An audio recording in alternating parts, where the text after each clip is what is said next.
more time. And if you do well, we'll get the next 9 months off. Good morning.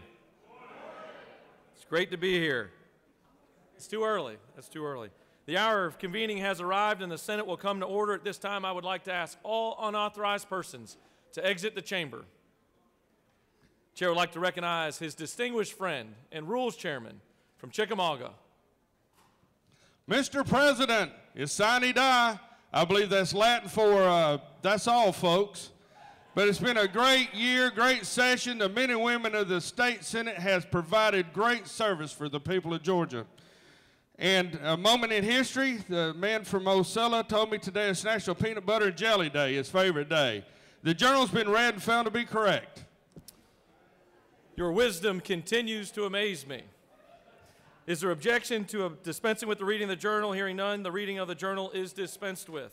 Is there objection to the confirmation of the journal? The chair hears none, and the journal is confirmed. Mr. President, for what purpose does the senator from the 53rd rise? I rise to start a new tradition, and I'd like to join you at the podium. You are welcome to approach the rostrum.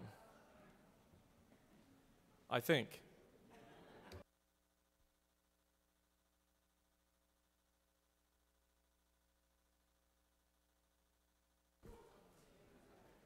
Ladies and gentlemen, this is a new tradition that we're going to start. I don't know if you're aware of this or not, but our Lieutenant Governor, the President of the Senate, is a former baseball player. Yeah, that's right, he is. So today, he's going to throw out the first pitch of sine die. We need to clear the aisle.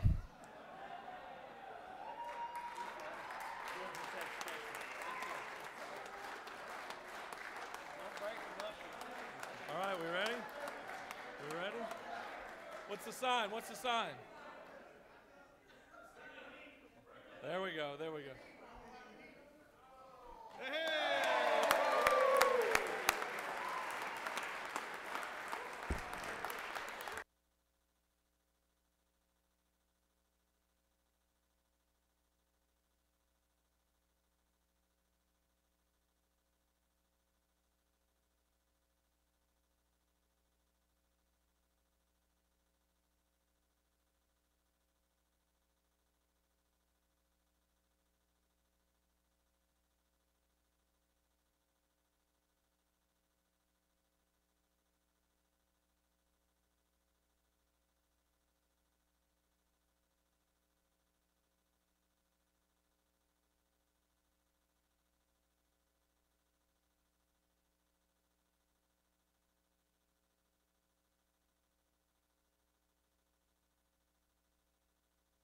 Well, that was a lot of fun.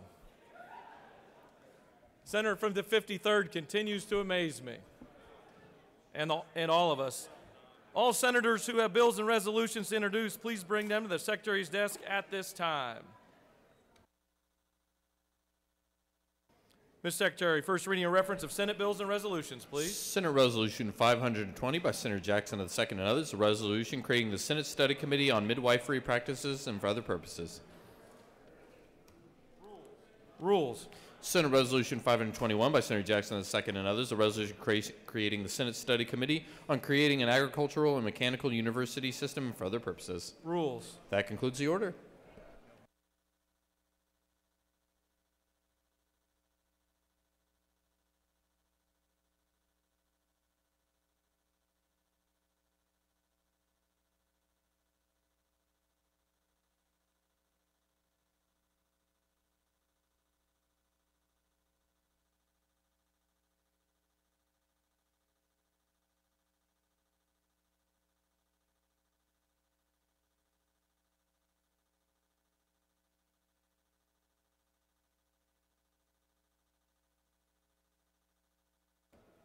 If I could get everyone's attention, I would like to introduce the doctor of the day, and I'd like to call upon our good friend, the senator from the 28th, to introduce our doctor of the day. Thank you, Mr. President. Today it gives me great honor to introduce our doctor of the day, and the senator from the 19th was a little surprised when I was doing the introduction. And I should have worn my lab coat up here today, but I decided not to.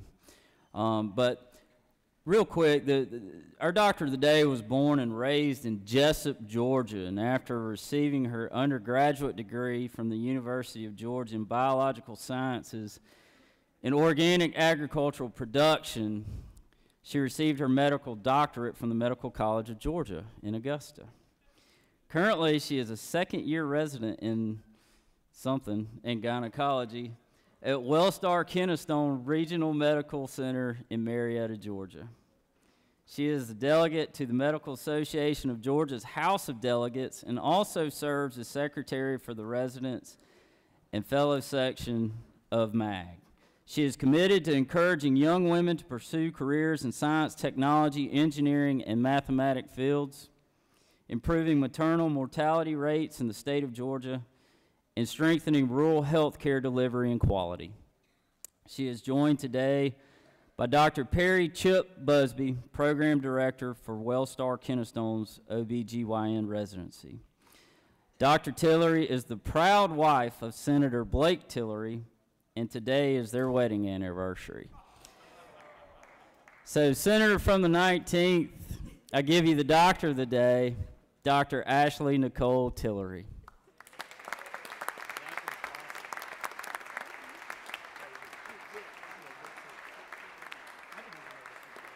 Thank you guys so much for having me today. I really appreciate it. I know how much time you guys spend away from your careers and your families and your homes and your businesses to come down here and serve 11 million Georgians. So I'm really appreciative of all the work you do. I also want to say thank you to Dr. Busby for coming and joining me today. He's a longtime mentor and friend as well. And thank you guys for keeping this one straight. I know it's a full-time job. Well done. I didn't see that coming. Yeah, I didn't. Good job. First one ever.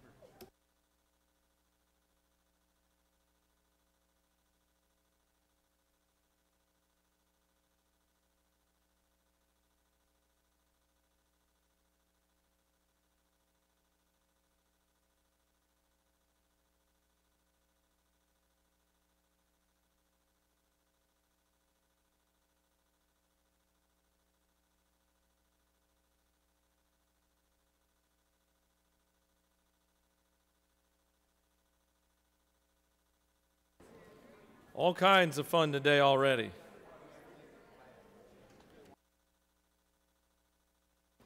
It is now time for our morning roll call. It is now time for our morning roll call. Are there any motions to excuse? Chair recognizes the senator from the 33rd. He waves. Chair recognizes the senator from the 7th. President asks unanimous consent to excuse the senator from the 23rd for business inside the Capitol. Without objection, the senator from the 23rd is excused. Chair recognizes the senator from the 26th. Yes, unanimous consent to excuse the senator from the 20th. Oh, he's back. You found his him. own button. Welcome back. Any other motions to excuse? Secretary will call the roll of senators. Signify your presence by voting the yea switch. The secretary will unlock the machine.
It is now time for a morning devotional. If I could get everyone's attention.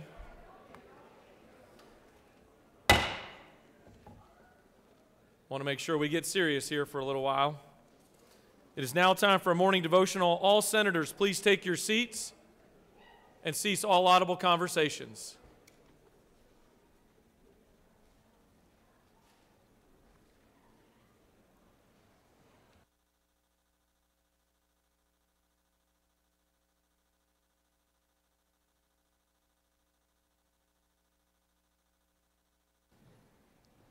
All senators, please take your seats and cease all audible conversations. Doorkeepers, please secure the doors. I'd like to recognize a senator from the 9th today to lead us in our pledge and to introduce our chaplain of the day. Thank you, Mr. President. Please join me in the pledge to the flag.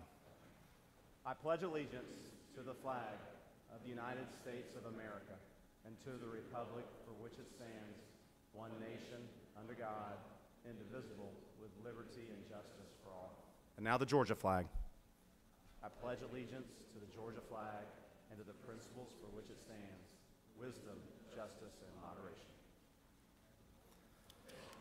Good morning, everybody. Happy Sine Die. I'm very honored today to be able to present to you my pastor.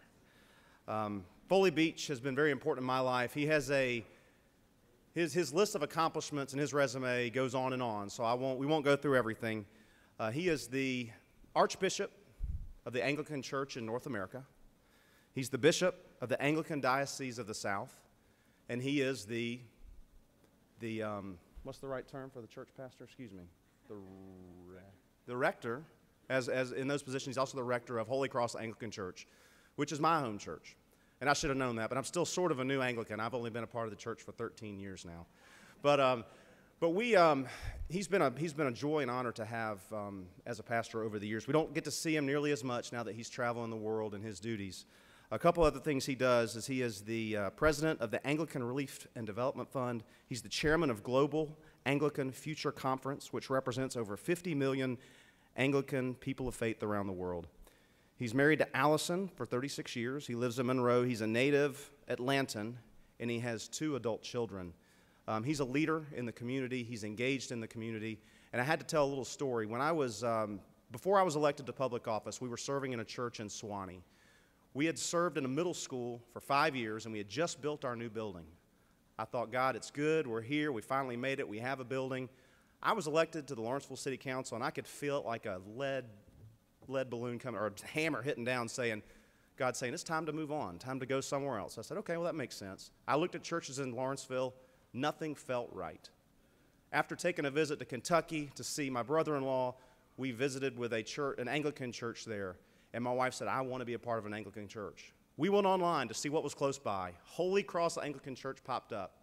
We pulled up the website, excited, and it said, meeting at Loganville Middle School. I said, Amanda, I'm not going to another middle school to go to church. We've just done that for 5 years.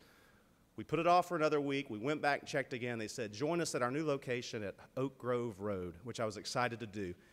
We went the first time there. We felt at home. We met a lot of friends that we're still friends with today. On the way out the door, I talked to Reverend Beach, Most Reverend Foley Beach here, and I said, I'm PK. Amanda, I grew up Baptist. My wife grew up Episcopalian. He said, you know what? You're going to fit in great here because we worship like Episcopalians, but people say I preach like a Baptist. Ladies and gentlemen, it's an honor to introduce the Archbishop of North America, my pastor, my friend, Foley Beach.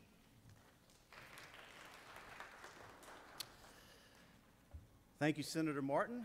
Mr. President, senators and fellow citizens of the great state of Georgia, grace to you and peace from God our Father and our Lord Jesus Christ.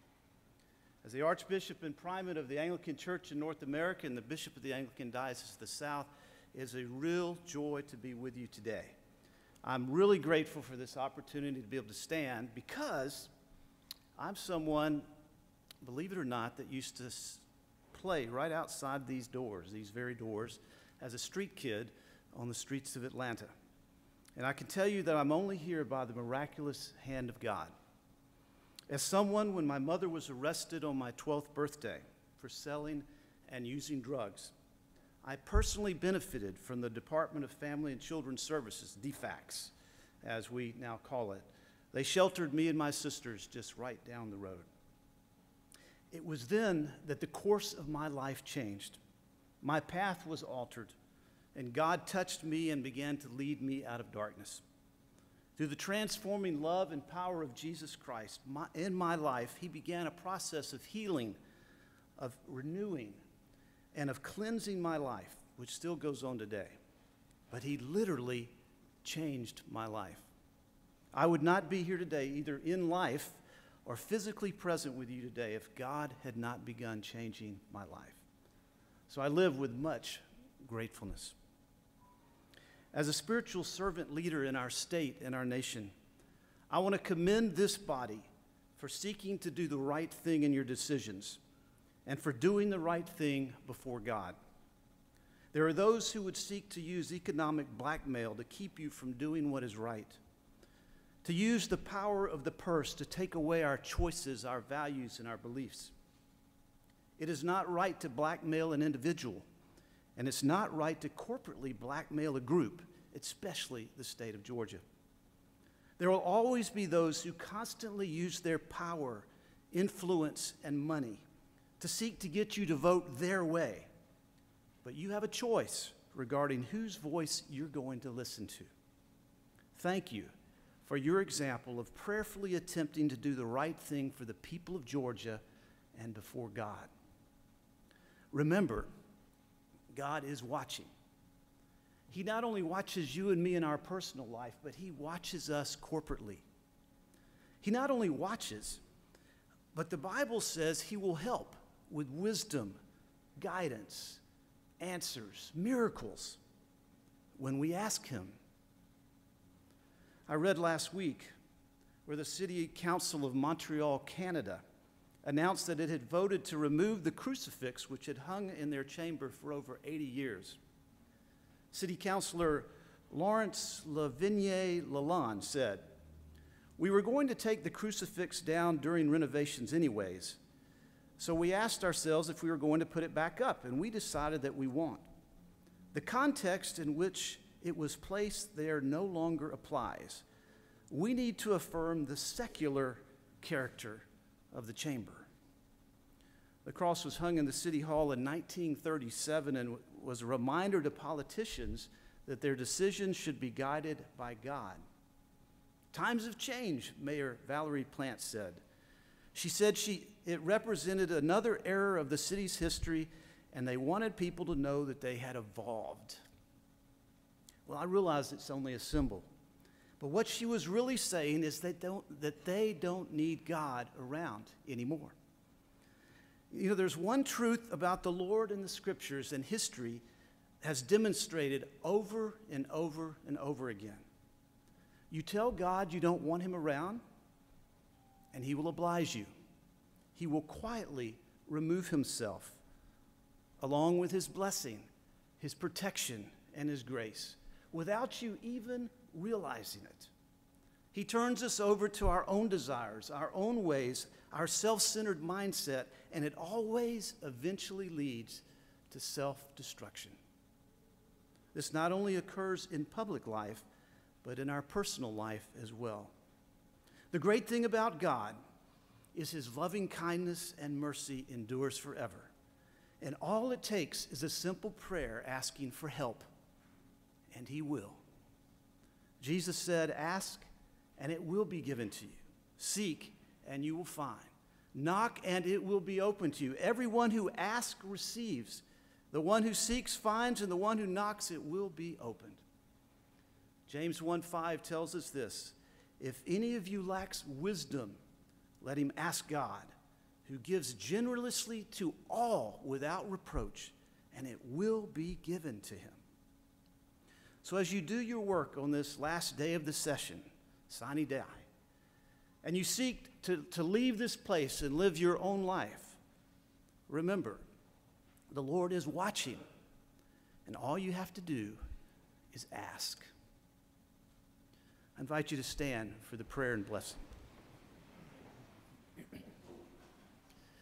The God of peace, who brought again from the dead our Lord Jesus Christ through the blood of the everlasting covenant, make you perfect in every good work, working in you that which is well-pleasing in his sight. And the blessing of God Almighty, the Father, the Son, and the Holy Spirit be among you and remain with you always. Amen.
Are there any unanimous consents?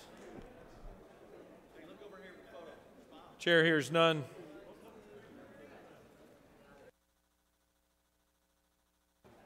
Chair recognizes the senator from the 2nd. Mr. President, pursuant to Senate Rule 3-1-7, I ask for unanimous consent that Senate Bill 273 be withdrawn. Mr. Secretary, can you please read the caption? Senate Bill 273 by Senator Jackson as the 2nd and others, a bill be titled and enacted in Chapter 3 of Title 20 of the OCGA relating to post-secondary education so as to create the Georgia Agricultural and Mechanical University System to provide for composition of the board in terms of office, to provide for organization and powers, to provide for institutions of the Georgia Agricultural and Mechanical University System, and for other purposes. Mr. President, that concludes the order. Senator from the 2nd has asked for unanimous consent that Senate Bill 273 be withdrawn. Is there objection? The chair hears none, and Senate Bill 273 is withdrawn. For what purpose does the senator from the 37th rise? Stand by, Senator. I can assure you that this might be the last day, but it is an important day. I would ask that we keep all conversations to a minimum and allow us to do our work effectively and efficiently. Chair recognizes the senator from the 37th. Mr. President, I ask for unanimous consent that the rules be suspended to first read Senate Bill 277 and refer it to committee. Will the Secretary read the caption? Senate Bill 277 by Senator Tippins of the 37th and others, a bill be titled Enactment Article 2 of Chapter 5 of Title 21 of the OCGA relating to campaign contributions so as to revise certain exemptions from filing campaign disclosure reports and for other purposes. Mr. President, that concludes the order. Senator from the 37th has asked for unanimous consent that the rules be suspended to first read a Senate bill and referred to committee. Is there objection? The chair hears none and assigns Senate Bill 277 to Ethics, the Ethics Committee.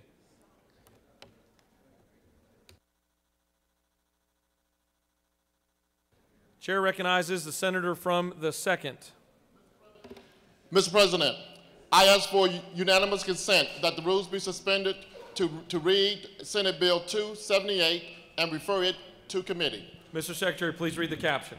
Senate Bill 278 by Senator Jackson II, a bill be titled Enactment Title 20 of the OCGA relating to education so as to create the Georgia Agricultural and Mechanical University System and for other purposes. Mr. President, that concludes the order. Senator from the 2nd has asked for unanimous consent that the rules be suspended. First read Senate Bill 278 and referred to committee. Is there objection?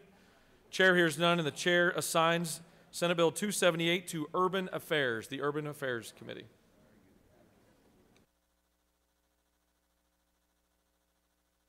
Does any senator wish to rise on a point of personal privilege?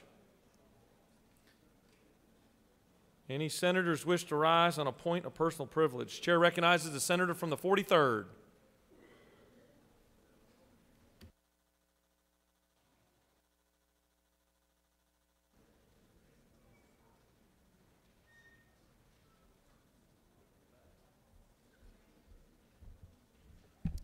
Thank you, Mr. President. Good morning, colleagues. I rise to celebrate and say happy birthday to the senator from the 10th who celebrated his birthday on yesterday.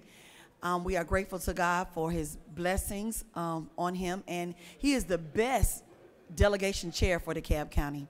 Happy birthday, Senator from the 10th.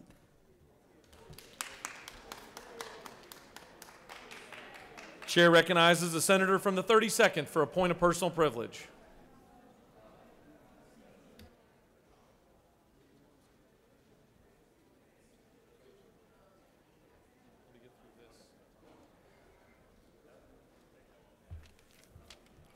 Thank you, Mr. President. Y'all may have noticed on your desk this morning a few pieces of paper that look like this with the green and blue font.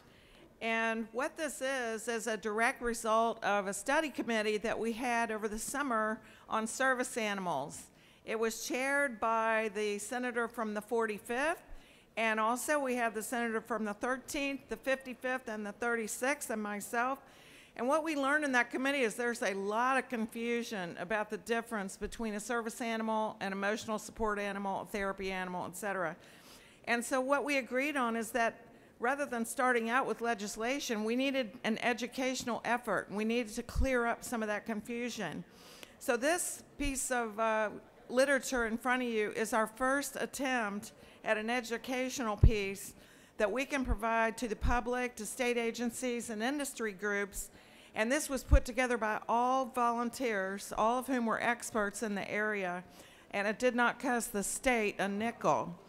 So what I'd like is for y'all to take it home, read it. If you want a digital copy of it, let me know, and consider this just the beginning of an educational effort on this very complicated subject. Thank you. I yield the well. Chair recognizes the senator from the 44th for a point of personal privilege.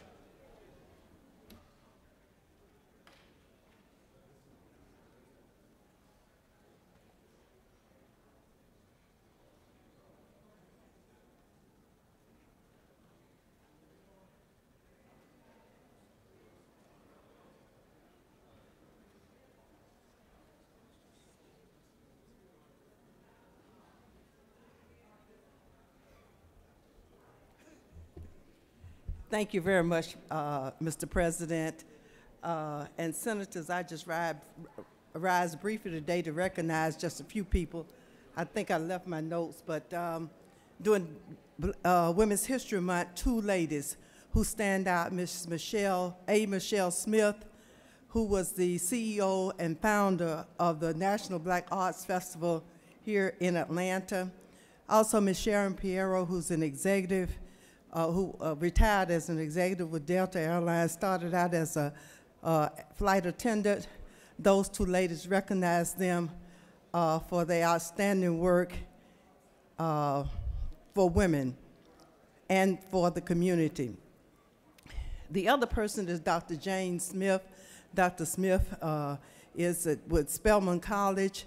And Dr. Smith also has been the executive director of the National Council of Negro Women in Washington, D.C., and also an executive with the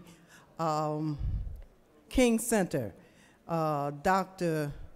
Smith now serves at Spelman College, raised funds for that, and in the Women's Leadership Division. So we certainly recognize those three women today. And then the final thing, the United Negro College Fund. We are celebrating the 75th anniversary of the United Negro College Fund. The United Negro College Fund was founded on April 24th or 25th, I think, 1944 by Dr. Frederick Patterson and also Dr. Mary McLeod Bethune and many others. And that serves a consortium of 37 historically black colleges and institutions now. So this year we are celebrating 75 years. You might have heard the phrase or the slogan that was coined, "A mind is a terrible thing to waste." So we certainly recognize the United Negro College Fund.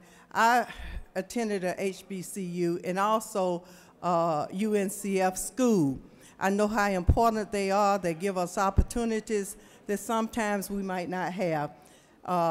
Lou Rawls Parade of Stars raised millions of dollars really for the College Fund. And today we are celebrating these historical colleges and universities. So happy birthday and to the United Negro College Fund. I've been fortunate to serve as chairperson for the last 20 years, raising funds in Clayton County with the Clayton County campaign for UNCF. So please continue to give, and we appreciate all that you do for the United Negro College Fund. Thank you very much, Mr. President, and I yield the well. Thank you, Senator. The chair recognizes the senator from the 45th for a point of personal privilege.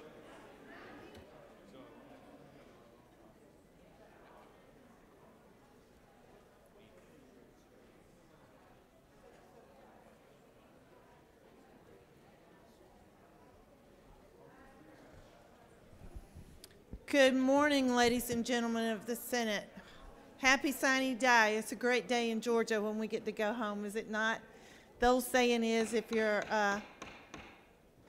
a businessman and you're in the city of Atlanta, you get underneath the table when we're in session, so everybody can come out from underneath the table. I rise today in support of Senate Resolution 276. And this resolution commemorates, unfortunately, the illness of ALS. And if you don't know what ALS is, the common referred name is the Lou Gehrig's disease. And unfortunately, one of my best friends, and a friend that many of you know because she was Mrs. Georgia Pundit. If you read the Georgia Pundit newsletter, the news blog, you know of Stephanie Lottie. And Stephanie was one of my very dear friends. She died at a very young age, and unfortunately, we commemorate her passing a year ago today. So it's my honor to be able to work on this particular issue, to raise awareness about it, and more importantly, to find a discovery for a cure for ALS. It unfortunately strikes people at a very young age. It's very debilitating. It's very rapid sometimes. And if you've ever had the unfortunate experience of seeing someone die with it, you understand how terrible, terrible disease process it is. So in Stephanie's honor, we're here today to remember her, to commemorate her wonderful life, and to learn from her experience and to move forward, and to thank God for all the people that are suffering, that they can do better. So with that, I yield the well, and I commemorate with SR 276. Thank you very much. Thank you, Senator. And I'd like to take a moment to recognize Stephanie's husband, Todd Ream, who's with us today, and I'd like to thank him for his continued efforts.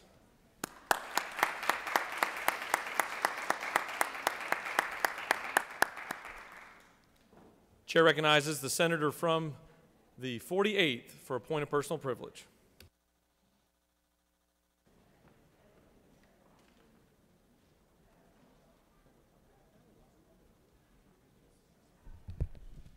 Thank you, Mr. President. I knew everyone's day would not be complete unless I stood up on the very last day for a point of personal privilege. So I did this just for you. But in all seriousness, I want to thank each of you. As you all know, I'm a freshman senator, and you have all helped me tremendously, to include my good cousin over here from Chickamauga, and my other cousins who are also here from the 17th and the 13th. We are distant cousins. But each of you has given something to me, and I appreciate that. Sometimes we have fought like heck, and sometimes we have agreed. And more often than not, we have agreed. And I really want to thank you for helping me to learn and to grow, and I look forward to our service together. Thank you so much. I yield the well. Thank you, Senator.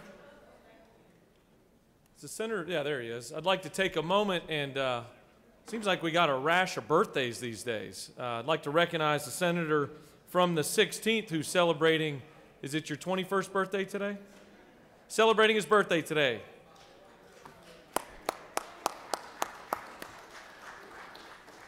Any other senators wish to rise on a point of personal privilege? You have a consent calendar or privilege resolutions before you. Does any senator wish to remove a resolution from the consent calendar? Is there objection to adoption of the resolution on the consent calendar? The chair hears none, and the resolutions on the consent calendar are adopted.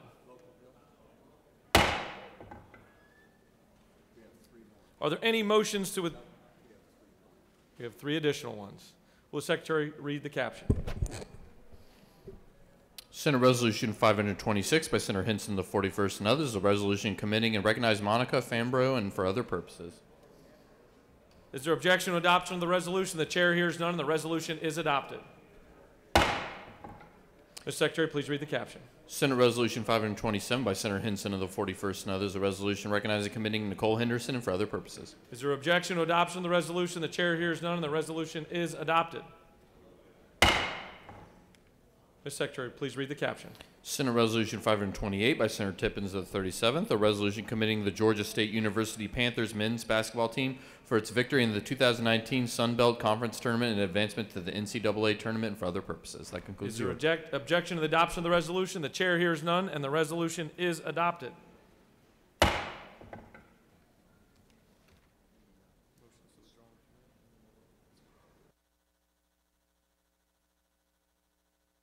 Are there any motions to withdraw and commit?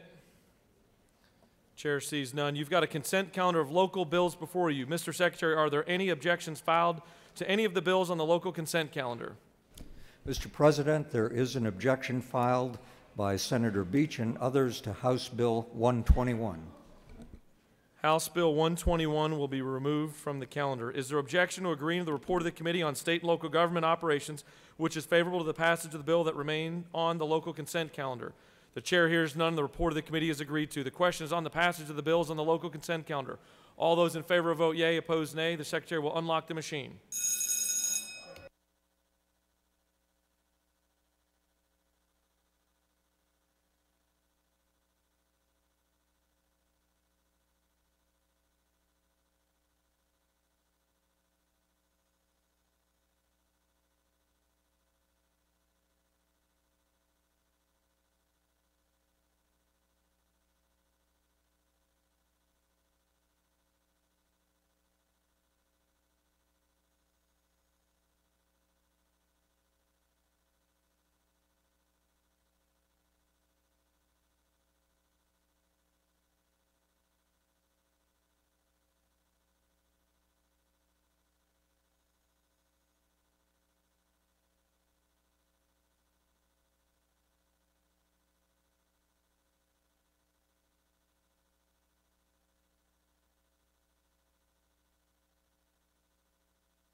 On the passage of the bill, the yeas are 48, the nays are 1. The bills on the local consent calendar, having received the requisite constitutional majority, are therefore passed.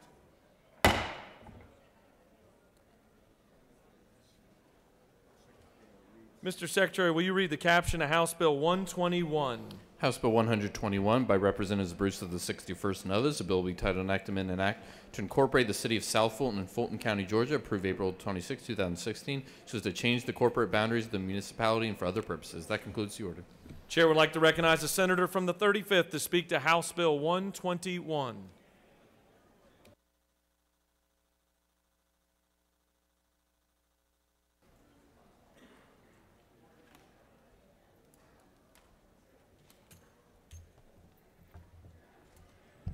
Thank you, Mr. President. Here we go again, a long, long, arduous journey that we've been on for years. House Bill 121 passed the House 157-0. This bill will annex the remaining unincorporated portions of Fulton Industrial District to the city of South Fulton. As you may remember, a few years ago, we passed the referendum for the city of South Fulton, and it was to include all of unincorporated Fulton County. But Fulton Industrial had a hold on it from a 1978 bill that passed that kept anyone from being able to annex it. It was a constitutional amendment.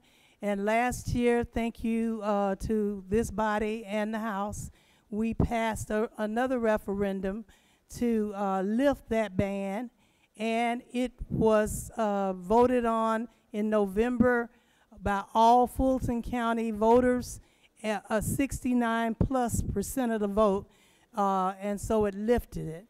So we, the school board wanted me to let you know that without this support, the Fulton County school system will lose $10.5 million. $10.5 million. We passed this legislation out of this body for the last 2 years. The issue around previous bills was a constitutional amendment, not anything else being wrong with the bill. And this has since been repealed by a countywide vote, as I just mentioned. So the city of South Fulton residents have paid into this 6.5-mile stretch as a part of the Special Services District for more than 12 years because it was unincorporated just like all of the city of South Fulton was. And so they've been paying for this area for over a decade. Also, all the services, fire and police, is now and will continue to come from the city of South Fulton. a substitute simply carves out Fulton County Airport, often referred to as Charlie Brown Airport. What had happened is when it passed the House, it included all of the unincorporated. But since then, the parties were invited to sit down at the table, and they have a negotiation bill. And I put something on everyone's desk that shows you the letter from Rob Pitts showing that all the Fulton County commissioners voted unanimously for this substitute. In fact, their lawyers drew up this substitute bill before I even put my signature on it or turned it in or got any other signature.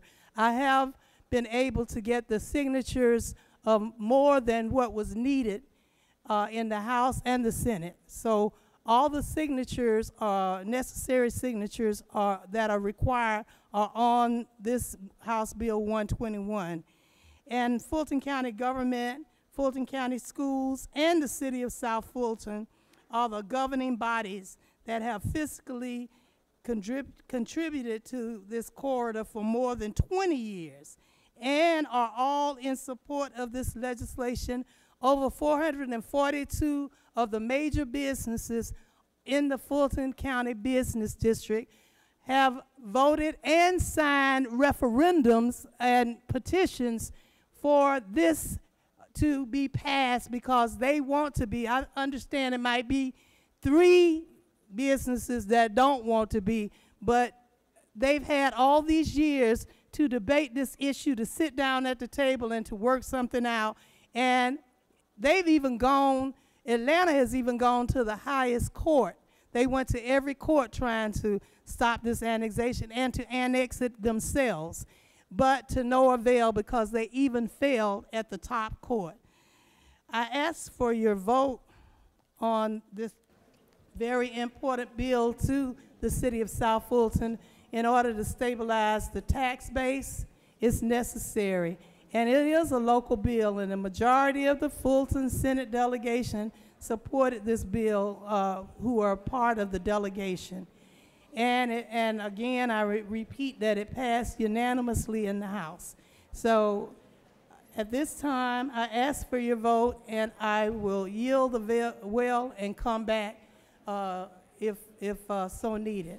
So please, please consider voting for this local legislation that everybody has asked for except 3 businesses. Thank you. And sour grapes on the part of some of the other senators. I'm not saying the one that doesn't live in the area, but I'm saying the ones who do live in the area that they, for 4 years, have failed. Thank you. Senator has yielded the well. The chair recognizes the senator from the 21st to speak to the measure.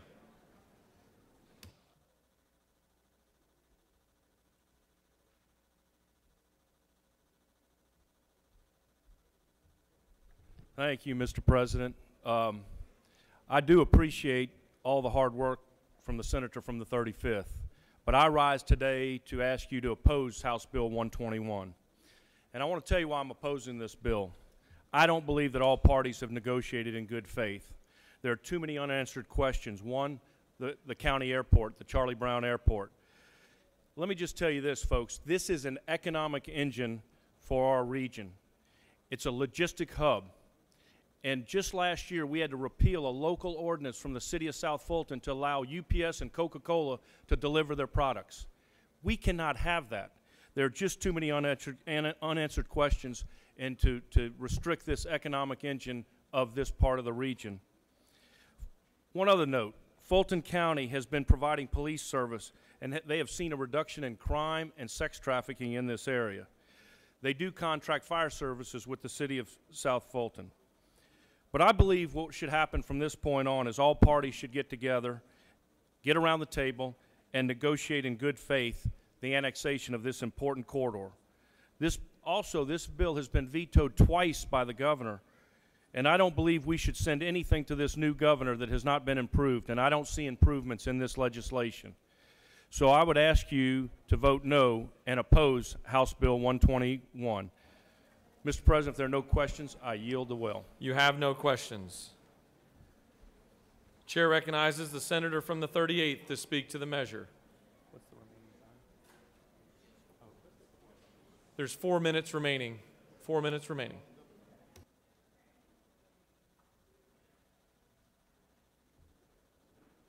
Thank you, Mr. President. Thank you, senators. I had not planned to make any kind of a statement on this bill. However, I totally, as the senator that represents the contiguous area, most of the contiguous area to Fulton Industrial, would like to thankfully ask you guys to let us have more time to look at this.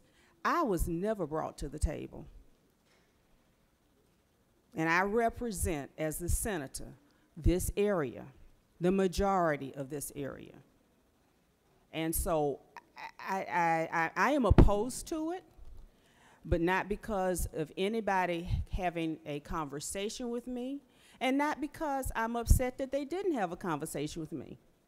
I know the area. I live probably 2-3 miles from what we're talking about. So, like I said, I had not intended to make any comment whatsoever. But the takeover of Fulton Industrial by the city of South Fulton, when I was told to begin with that it was not needed for have the city of South Fulton, it was not would not need to be a revenue generator to help them, and now they're coming back and saying, we need this. I am just asking for, let's understand.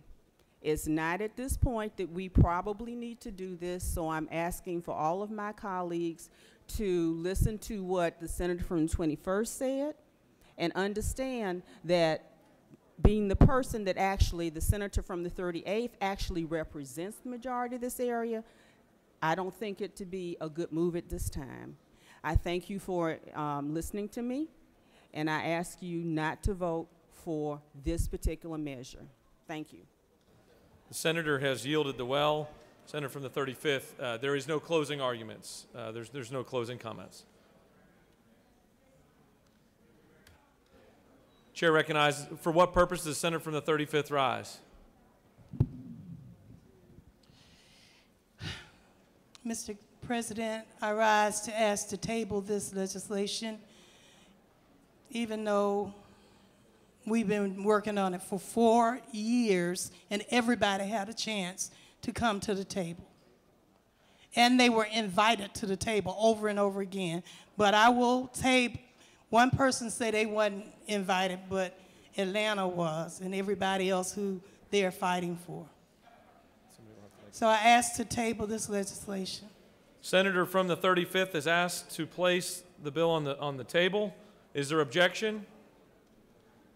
The chair hears no objection, and the bill is placed on the table.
Chair is looking for the senator from the 7th.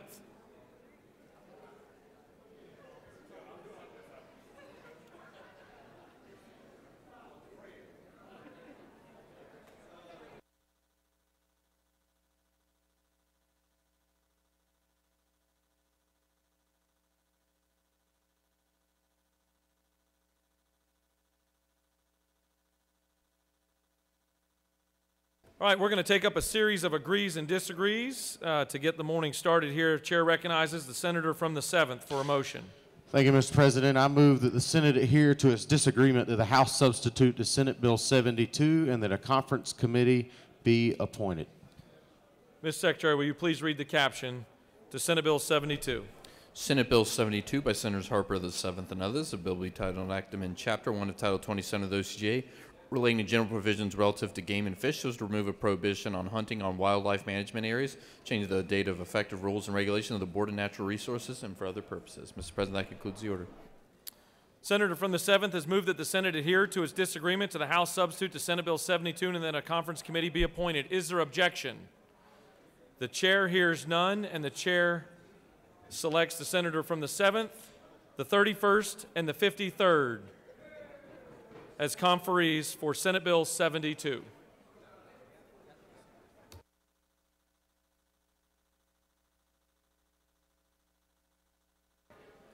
Chair recognizes the senator from the 52nd for a motion. Thank you, Mr. President. I move that the Senate disagree to the House substitute to Senate Bill 195. Will the Secretary please read the caption? Senate Bill 195 by Senator Huff-Stetler of the 52nd and others. Bill will be titled and enacted in Title 33 of the OCGA relating to insurance so as to provide for consumer protections and freedom of information regarding prescription drug benefits and for other purposes. Mr. President, the House offers the following amendment. To substitute to Senate Bill 195, the bill will be titled and enacted in Title 33 of the OCGA relating to insurance so as to provide a framework for regulating the offering or issuance of travel insurance in the state and for other purposes. That concludes the order. Senator from the 52nd has moved that the Senate disagree to the House substitute for Senate Bill 195. Is there objection? The chair hears none, and the Senate has disagreed to the House substitute to Senate Bill 195.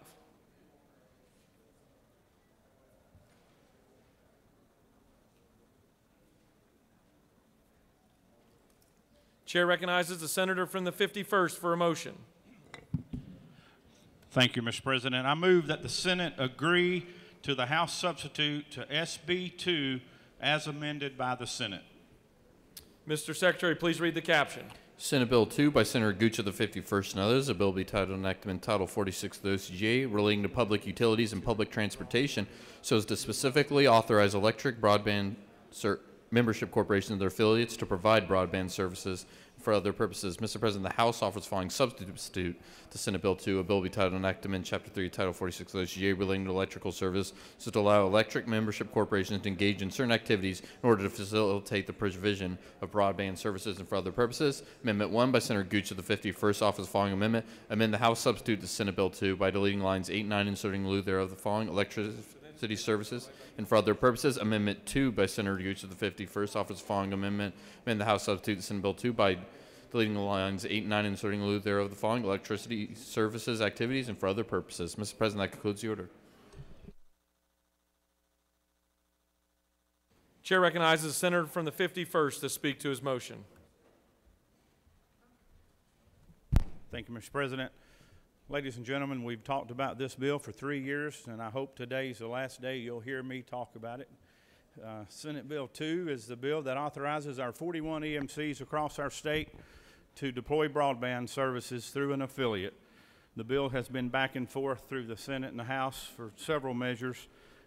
They have a couple of things in their bill that we just have to insist on, and one is the venue where disputes would be heard. If there's a dispute between a cable company or a telephone provider or another internet provider or a customer, if they want to dispute anything dealing with cross subsidies and whether or not the EMCs are subsidizing the EMC business through their membership corporation, then the venue in the original Senate version was to do that in the PSC. The House version changed that to include the Superior Court venue. We are putting it back to be the PSC as the venue where that dispute would be heard. We also grandfathered in an amendment that you're going to see provisions to grandfather 2 existing EMCs. There's 2 EMCs in North Georgia, and Senator from the 50th District, Habersham EMC and the Blue Ridge EMC. Those 2 EMCs already offer broadband services through an affiliate known as the North Georgia Network. This amendment number 2 that I'm going to ask you to support would give them until January of 2021 to have their cost allocation manuals approved by the PSC. Our bill now will require the PSC to approve the cost allocation manuals of the EMCs that offer broadband services. Those are the major changes to the bill. There was an amendment in committee, in the Regulated Industries Committee, dealing with existing easements language. It was a separate bill that we've attached to this bill as well, and that was at the request of the senator from the 46th and work from the amendments made by the senator from the 37th. Those are the changes to the bill. We're going to adopt this today, and we're going to send it back to the House, and we're going to insist that they accept our changes. So with that, Mr. President, I will yield for any questions. Chair recognizes the senator from the 47th for a question. Thank you, Mr. President. Would the fine senator from the 51st yield for a question? I will, and believe it or not, I can't hear you very well. I know that might I'll shock speak up. A few people. Said Thank you know, Senator, for something that moves at the speed of light, it's taken you 3 years to get there. Said, why is it you're so far out of bounds? You know, I'm just learning. I'm just an old boy from the mountains, but I'm doing the best I can, Senator. Thank you for that good question. I'm assuming we're going to recognize a difficult question. The senator from the 41st. More difficult. Difficult question. Senator Yield? I will. Senate Amendment 1, your amendment, there was some opposition to that. What was the rationale on the other side that felt we shouldn't do this? Well, Amendment 1, I'm going to ask to withdraw it. We've added the grandfathering language in Amendment 2, everything else being the same in Amendment 1. So look at Amendment 2, disregard Amendment number 1.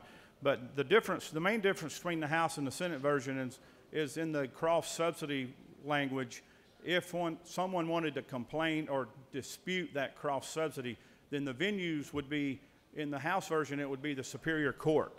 In the Senate version, it would be the Public Service Commission. The Public Service Commission is still going to be our stand. We're going to insist on that. It's in this amendment. We're putting the PSC language back in the bill, sending it back to the House, and we're going to ask them to settle with that. Do you continue to yield?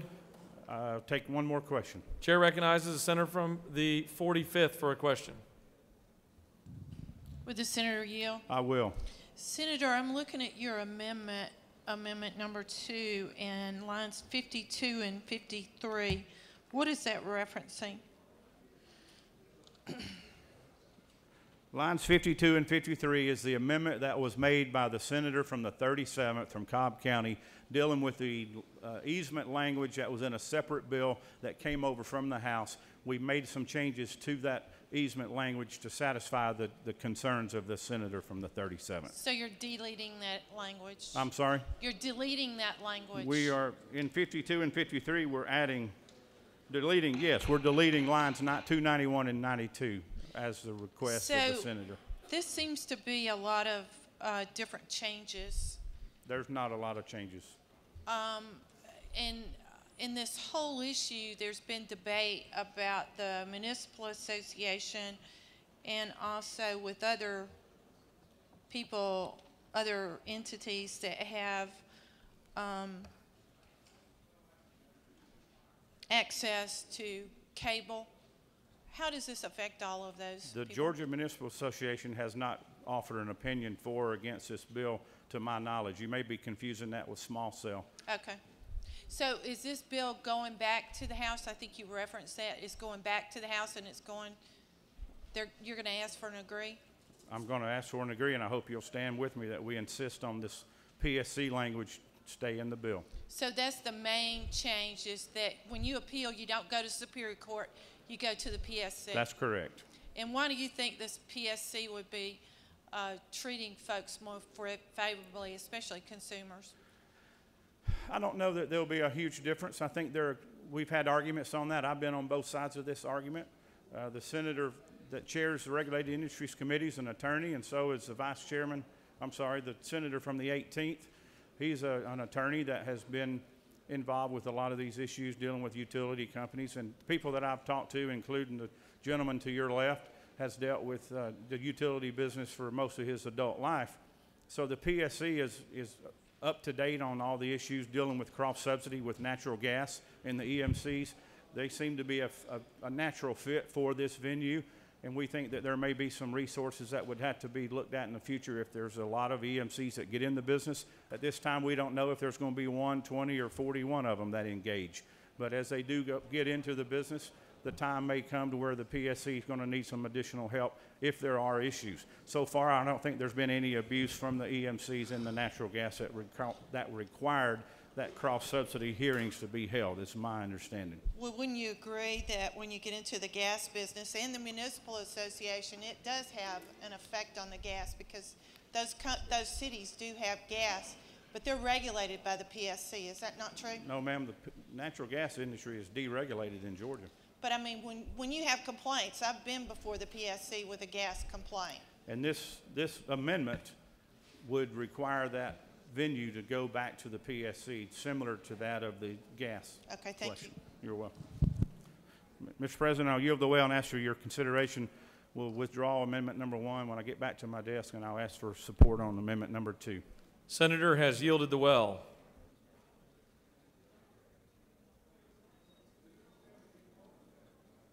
Chair recognizes the senator from the 51st. Chair recognizes the senator from the 51st. Mr. President, I'd like to withdraw amendment number 1. Senator from the 51st has moved that amendment number 1 be withdrawn. Is there objection? Chair hears none, and amendment number 1 is withdrawn.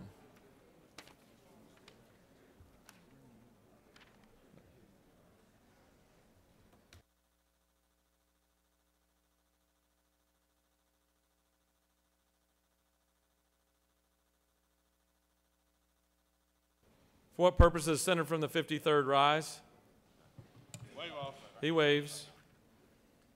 All right, the question before us now is senator from the 51st has moved that the Senate agree to the House substitute to Senate Bill 2 as amended by the Senate with amendment number 2. All those in favor will vote yea, opposed nay. The secretary will unlock the machine.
On the motion, the yeas are 54, the nays are 2, and the Senate has agreed to the House substitute to Senate Bill number 2 as amended by the Senate.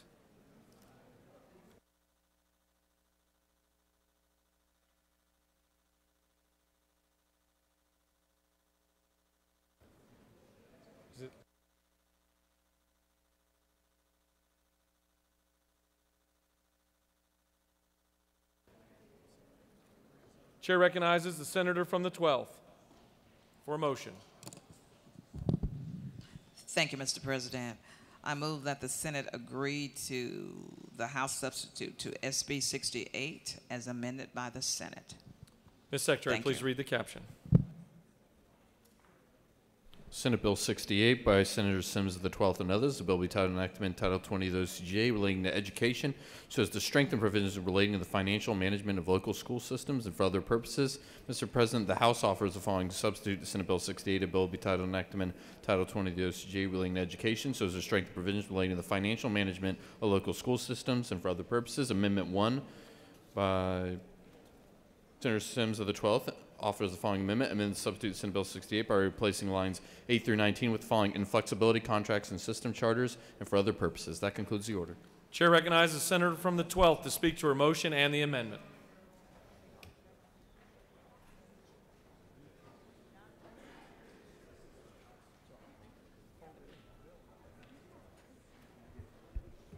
Thank you, Mr. President. Colleagues, I would like to ask that we move that we agree to Senate Bill 68 as amended. And this amendment says that on lines 8 through 19, we insert in flexibility contracts and system charters, and we delete parts 2 and 3, renumbering the remaining parts and sections accordingly. Any questions? You have no questions. Thank you. Any other senator wish to speak to the motion? Chair hears none. The senator from the 12th has moved that the Senate agree to the House substitute to Senate Bill 68 as amended by the Senate. All those in favor will vote yea. Opposed, nay. The secretary will unlock the machine.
On the motion, the yeas are 53, the nays are 0, and the Senate has agreed to the House substitute to Senate Bill 68 as amended by the Senate.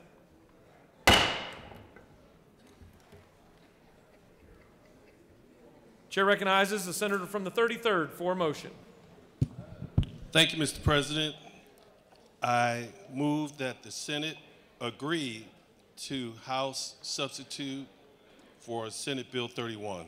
Mr. Secretary, please read the caption. Senate Bill 31 by Senator Redd of the 33rd and others. The bill will be titled and enacted in Chapter 1 of Title 35 of the OCGA, relating to general provisions regarding law enforcement officers and agencies, so as to clarify that law enforcement officers shall not be liable at law for any action or actions done while performing any duty at the scene of emergency under certain circumstances and for other purposes. Mr. President, the House offers the following substitute to Senate Bill 31. A bill will be titled and enacted in Chapter 1 of Title 35 of the OCGA, relating to general provisions regarding law enforcement officers and agencies, so as to clarify that law enforcement officers shall not be liable at law for any action or actions done while performing any duty at the scene of emergency under certain circumstances and for other purposes. That concludes the order. Chair recognizes the senator from the 33rd to speak to his motion.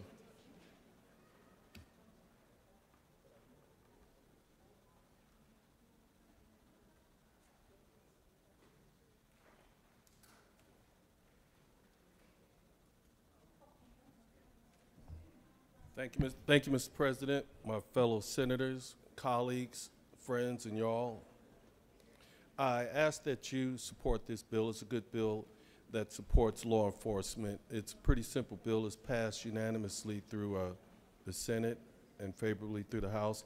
All it did was just change one word when it came to the car, taking something out of the car and inserted taking something from a car. So just simple. So I ask for your consideration. Thank you. Any other senator wish to speak for or against the measure? Chair hears none. The senator from the 33rd has moved that the Senate agree to the House substitute to Senate Bill 31. All those in favor vote yea. Opposed, nay. The secretary will unlock the machine.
On the motion, the yeas are 53, the nays are 2, and the Senate has agreed to the House substitute to Senate Bill 31.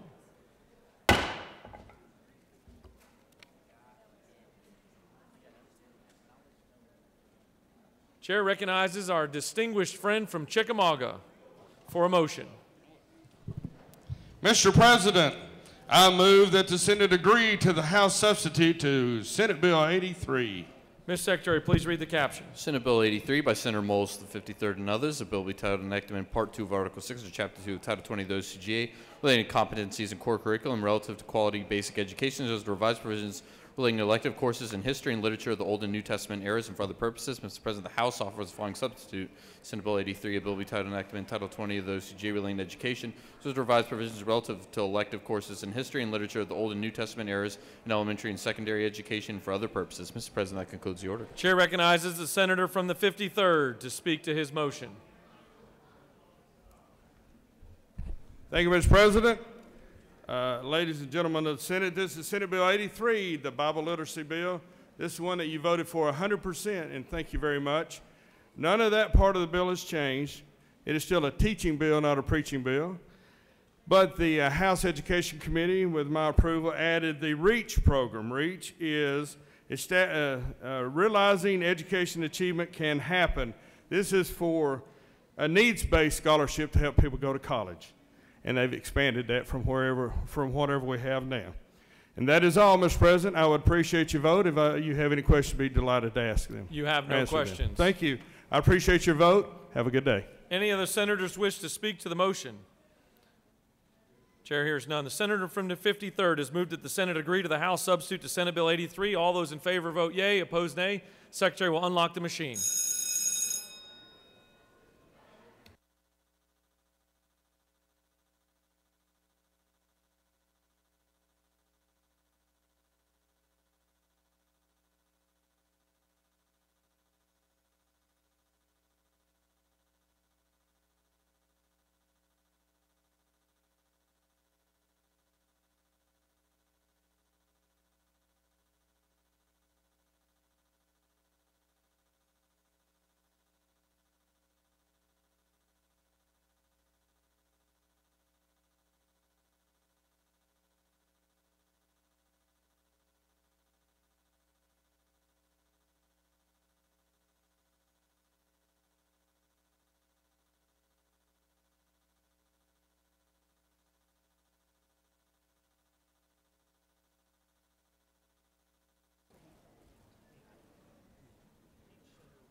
On the motion, the yeas are 53, the nays are 0, and the Senate has agreed to the House substitute to Senate Bill 83.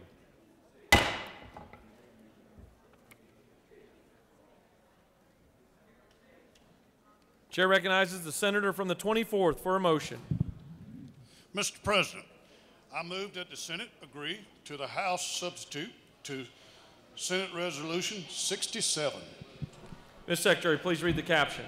Senate Resolution 67 by Senator Anderson of the 24th and others. A resolution recognizing Senator William Bill S. Jackson and dedicating an interchange in his honor and for other purposes. Mr. President, the House offers the following substitute to Senate Resolution 67, a resolution dedicating certain portions of the state highway system and for other purposes. Mr. President, that concludes the order. Chair recognizes the senator from the 24th to speak to his motion.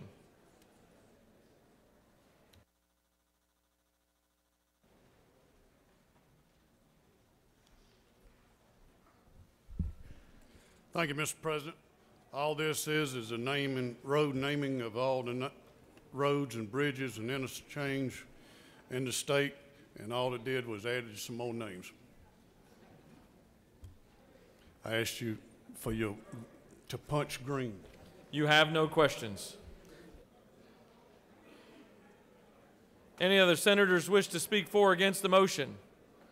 Chair hears none. The senator from the 24th has moved that the Senate agree to the House substitute to Senate Resolution 67. All those in favor vote yea. Opposed, nay. Secretary will unlock the machine.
On the motion, the yeas are 53, the nays are 1, and the Senate has agreed to the House substitute to Senate Resolution 67.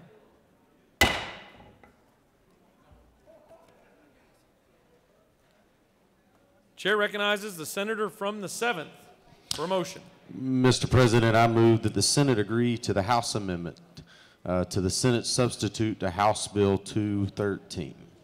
Mr. Secretary, please read the caption. House Bill 213 by Representative Corbett, the 174th, and others. A bill will be titled enactment in Title II of the OCGA relating to agriculture so as to enact the Georgia Hemp Farming Act for other purposes. Mr. President, the Senate offers the following substitute to House Bill 213. The bill will be titled enactment in Title II of the OCGA relating to agriculture so as to enact the Georgia Hemp Farming Act and for other purposes. Mr. President, the House offers the following amend the Senate Committee on Agriculture and Consumer Affairs substitute to House Bill 213 by inserting legal after 4 on line 60 and for other purposes. Mr. President, that concludes the order. Chair recognizes the senator from Ocilla to speak to the motion. I appreciate that. Thank you, Mr. President. Ladies and gentlemen of the Senate, House Bill 213 that we passed out of this chamber is not significantly changed. You can see the amendment. The only changes are changes that have been asked for by the GBI to address some concerns that they had.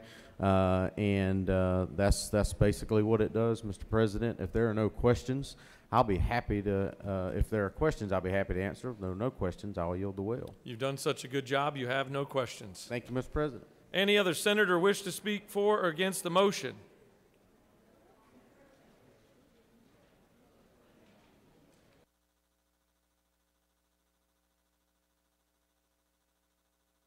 For what purpose does the senator from the 20th rise? Parliamentary State your inquiry. Do we have this on our desk? The Secretary is advised that it is on the desk. Thank you.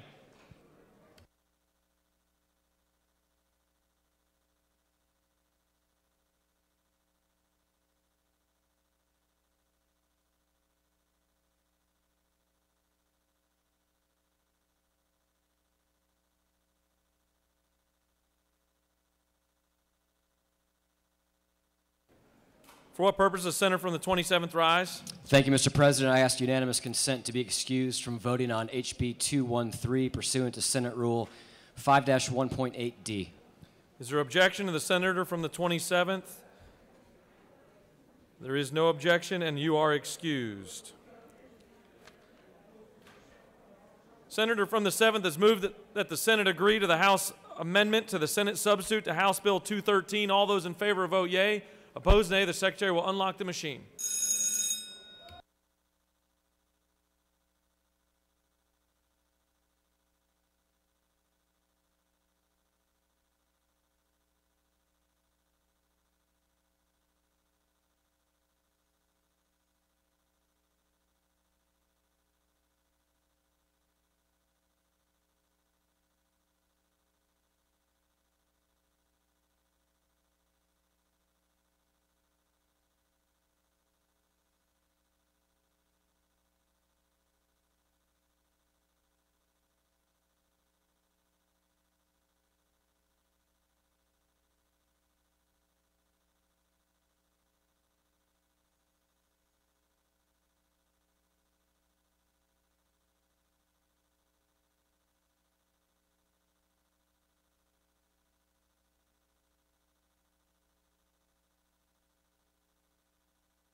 On the motion, the yeas are 51, the nays are 4, and the Senate has agreed to the House amendment to the Senate substitute to House Bill 213.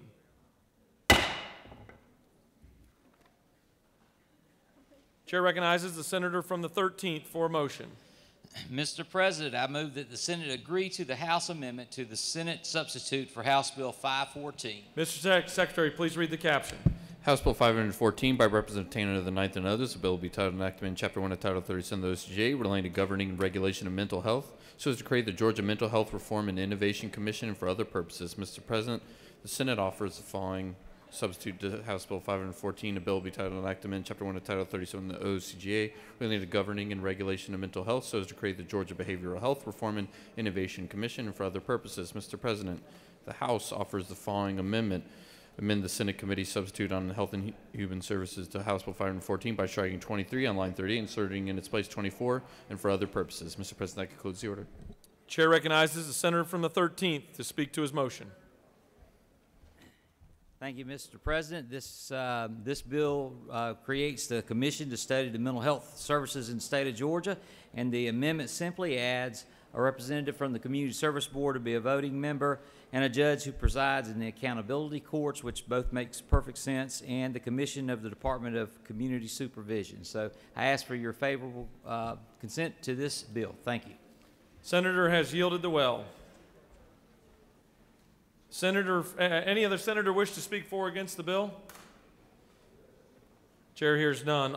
Senator from the 13th has moved that the Senate agree to the House amendment to the Senate substitute to House Bill 514. All those in favor vote yea, opposed nay. The Secretary will unlock the machine.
On the motion, the yeas are 52, the nays are 0, and the Senate has agreed to the House amendment to the Senate substitute to House Bill 514.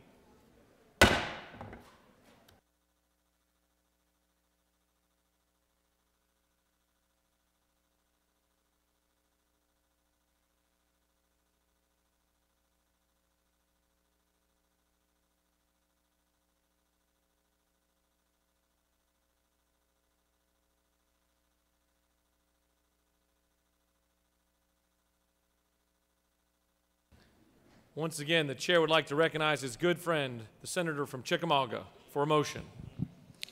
Thank you, Mr. President. I move that the Senate agree to the House amendment to the Senate amendment to House Bill 551. Mr. Secretary, please read the caption. House Bill 551 by Representative Hill III and others, a bill be titled enacting in Chapter 13 of Title 16 of the OCGA relative to controlled substances, to provide for legislative findings, provide for definition, to provide for the identification of a standard level of kratom alkaloids and establish recommended dosages, and for other purposes. Mr. President, the House offers the following amendment to amend Senate Amendment 1 to House Bill 551 by adding after line 4 the following, by inserting after penalty on line 4 the following to revise provisions relative to prescribers registering with the Prescription Drug Monitoring Program for other purposes. Mr. President, that concludes the order. The chair recognizes the much athletic senator from the 53rd to speak to his motion.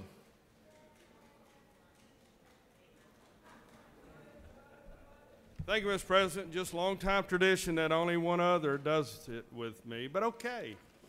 Ladies and gentlemen, this is House Bill 551, which is the kratom bill. And again, we talked about kratom or kratom, some people call it, which we have put an age restriction. You have to be 18 or over and show your ID. And ingredients on the package. Well, the House made it a little stronger in that regard. They've listed the official name of it. And thank you for not letting me have to pronounce that name.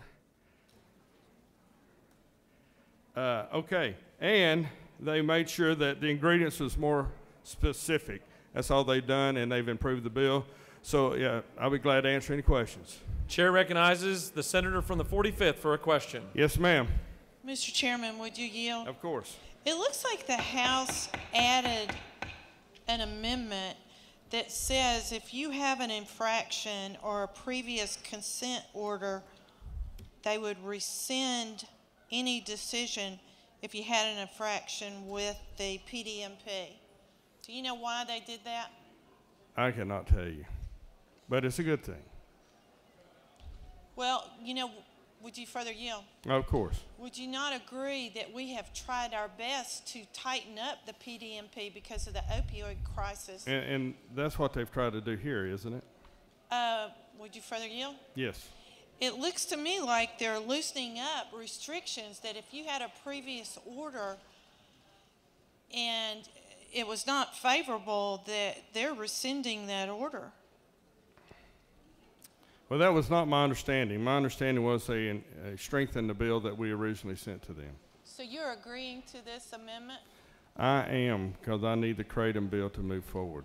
But unfortunately, would you not agree that we have tried our best in here to make the PDMP very restrictive and trying to crack down on people? And if they had a prior consent order with an infraction, that we're actually loosening up the system. Well, I would suggest that we improve that from next year if that's the case, but I need this to move forward. Thank you. Thank you. Chair well, go ahead. Does the senator continue to yield? Yes. Chair recognizes the senator from the 48th. She waves. All right, thank you. You have no more questions. Ladies and gentlemen, I appreciate this. I know this isn't a perfect world, and some things may need to improve on this, but I appreciate your vote. I need the Kratom part of it. And also, I promise you that we'll work to improve the other part a little later. But this improves the Kratom Act, and that's what I needed. Mr. President, I yield the way, and I appreciate your vote. Have a nice day. Any other senator wish to speak for or against the motion? The chair hears none. The senator from the 53rd has moved that the Senate agree to the House amendment to the Senate amendment to House Bill 551. All those in favor vote yea. Opposed, nay. The secretary will unlock the machine.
On the motion, the yeas are 50, the nays are 1, and the Senate has agreed to the House amendment to the Senate amendment to House Bill 551.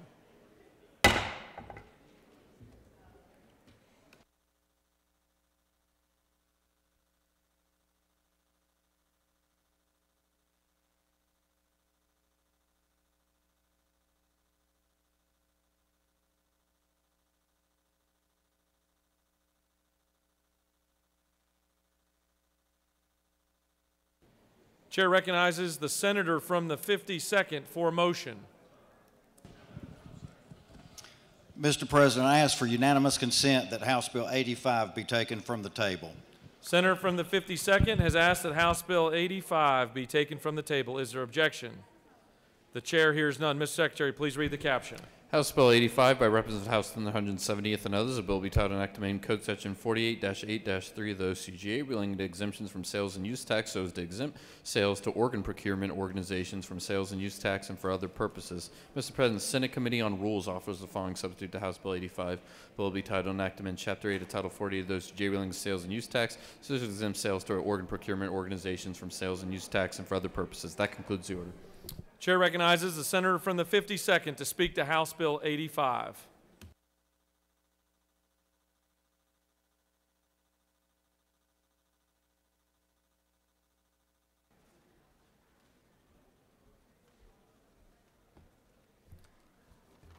Thank you, Mr. President.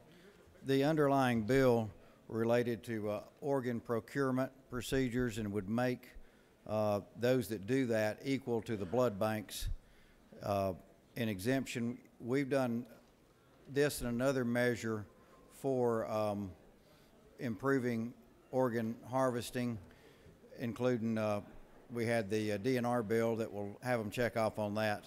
The big backlog on these is kidneys. I believe they're about 90% of what people are waiting for. I saw a TV story about a lady with a billboard the other day on a kidney. These actually pay for themselves within about a year with the cost reduction. And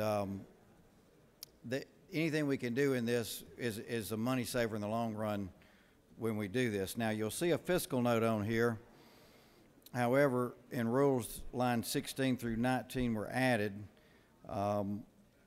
This is not my language. I don't necessarily have a problem with it, but I did notice that there's not a sunset on it like we typically do on that part.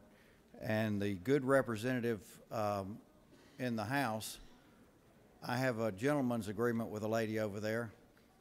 Maybe that doesn't sound right, but anyway, that she will look at that and get a sunset on there if we send it over to her. So with that, I'll yield for questions.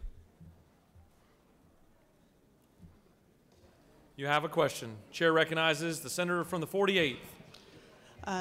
Thank you, Mr. President. Does the chairman yield? I'll yield. I just want to make sure I heard correctly that on lines 16 through 19, there is an agreement with a member of the House to put a sunset on that? I think she wants to study it further, but at the very least, she will put a sunset on it. And does that representative have an idea of how much this would cost? That's what we're trying to get. We've heard, I haven't seen a fiscal note on that part. I've heard it's very low, no more than $50,000, but I don't have a sheet that says that, so that's something else we'll work on. So does the chairman further yield? I'll yield. So you're asking us to vote for this with the understanding that it's going to get fixed over in the House? Regrettably so. Thank you, sir. You have no more questions.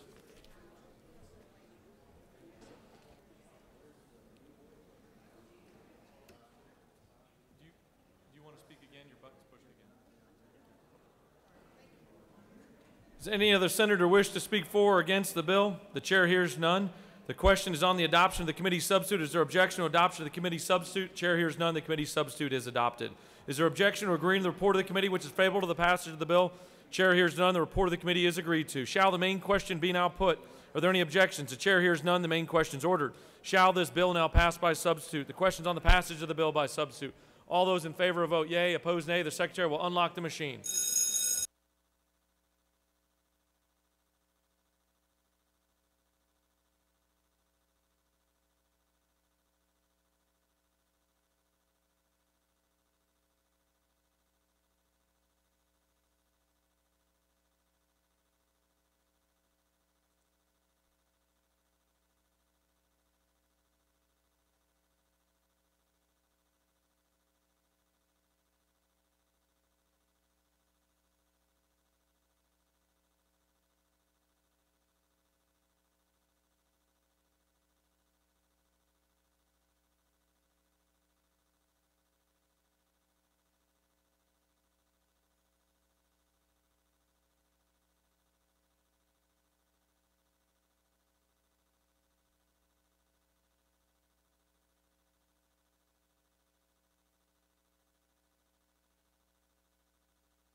On the passage of the bill, the yeas are 47, the nays are 5. This bill, having received the requisite constitutional majority, is therefore passed by substitute.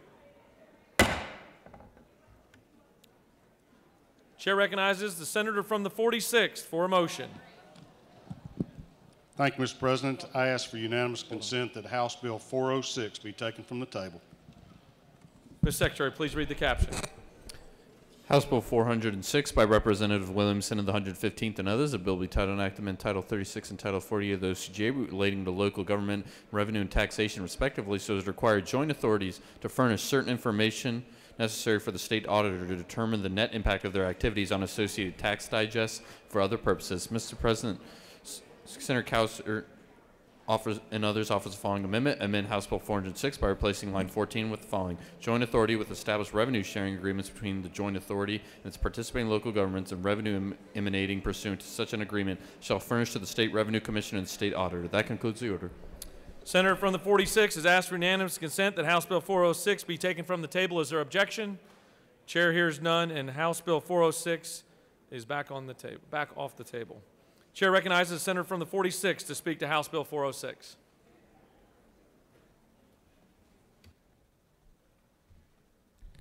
Thank you, Mr. President. This bill deals with joint development authorities between multiple counties, and it deals with reporting requirements to the state auditor and the state revenue commissioner.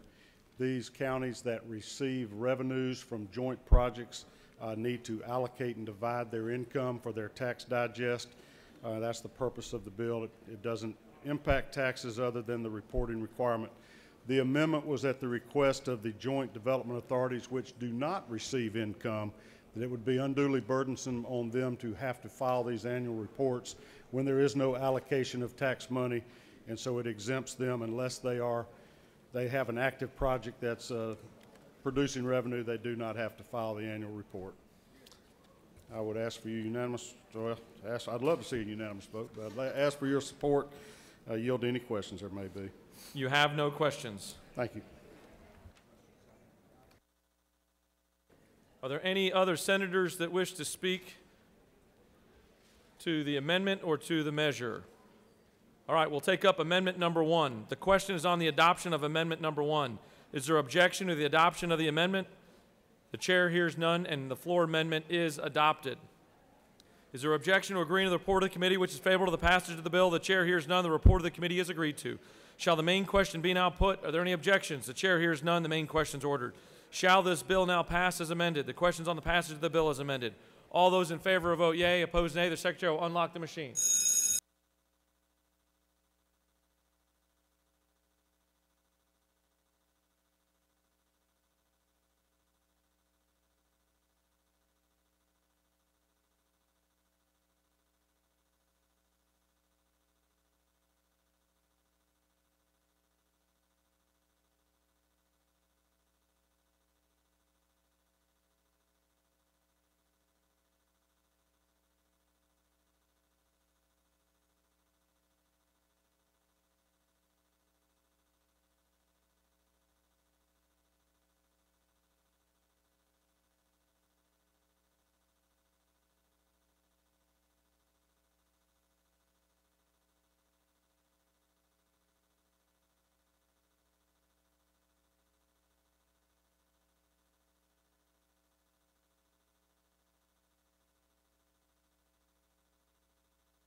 On the passage of the bill, the yeas are 52, the nays are 0. This bill, having received the requisite constitutional majority, is therefore passed as amended.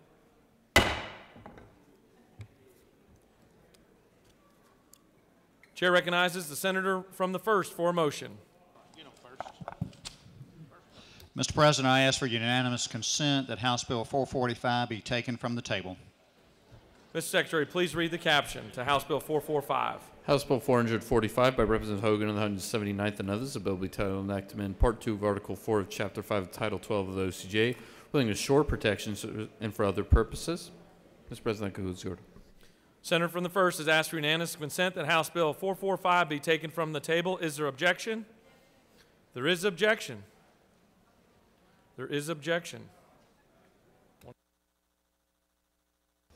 All right, all those in favor of the senators from the 1st unanimous consent that House Bill 445 be taken from the table, vote yea.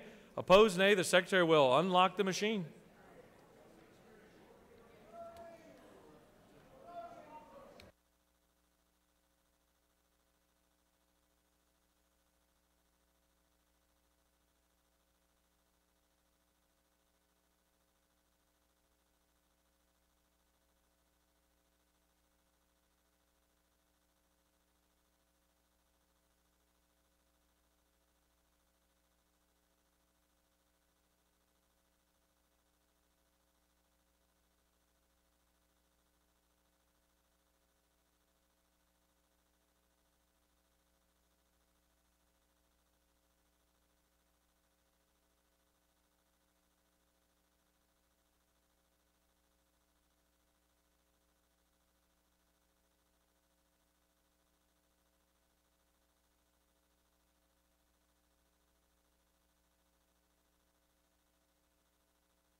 On the motion, the yeas are 32, the nays are 20, and House Bill 445 is taken from the table. Mr. Secretary, please read the caption. House Bill 445 by Representatives Hogan, 179th, and others. A bill will be titled and act to amend Part 2 of Article 4 of Chapter 5 of Title 12 of the OCGA relating to shore protection so as to revise various provisions relative to shore protection and for other purposes. Mr. President, the Senate Committee on Rules offers the following substitute to House Bill 445. A bill will be titled and act to amend Part 2 of Article 4 of Chapter 5 of Title 12 of the OCGA relating to shore protection so as to revise various provisions relative to shore protection and for other purposes. Amendment 1 by Senator Karen Shack of the 48th and others offers the following amendment. Amend the Rules Committee substitute to House Bill 445 by striking 25 on line 27, replaced with 100, and for other purposes. Amendment 2 by Senator Karen Shack of the 48th and others offers the following amendment. Amendment 2 to amend the Rules Committee substitute to House Bill 405 by, after line 44, add minor activities shall not include pools, structures, shoreline engineering activities, and for other purposes. Mr. President, a minority report was filed. Mr. President, that concludes the order.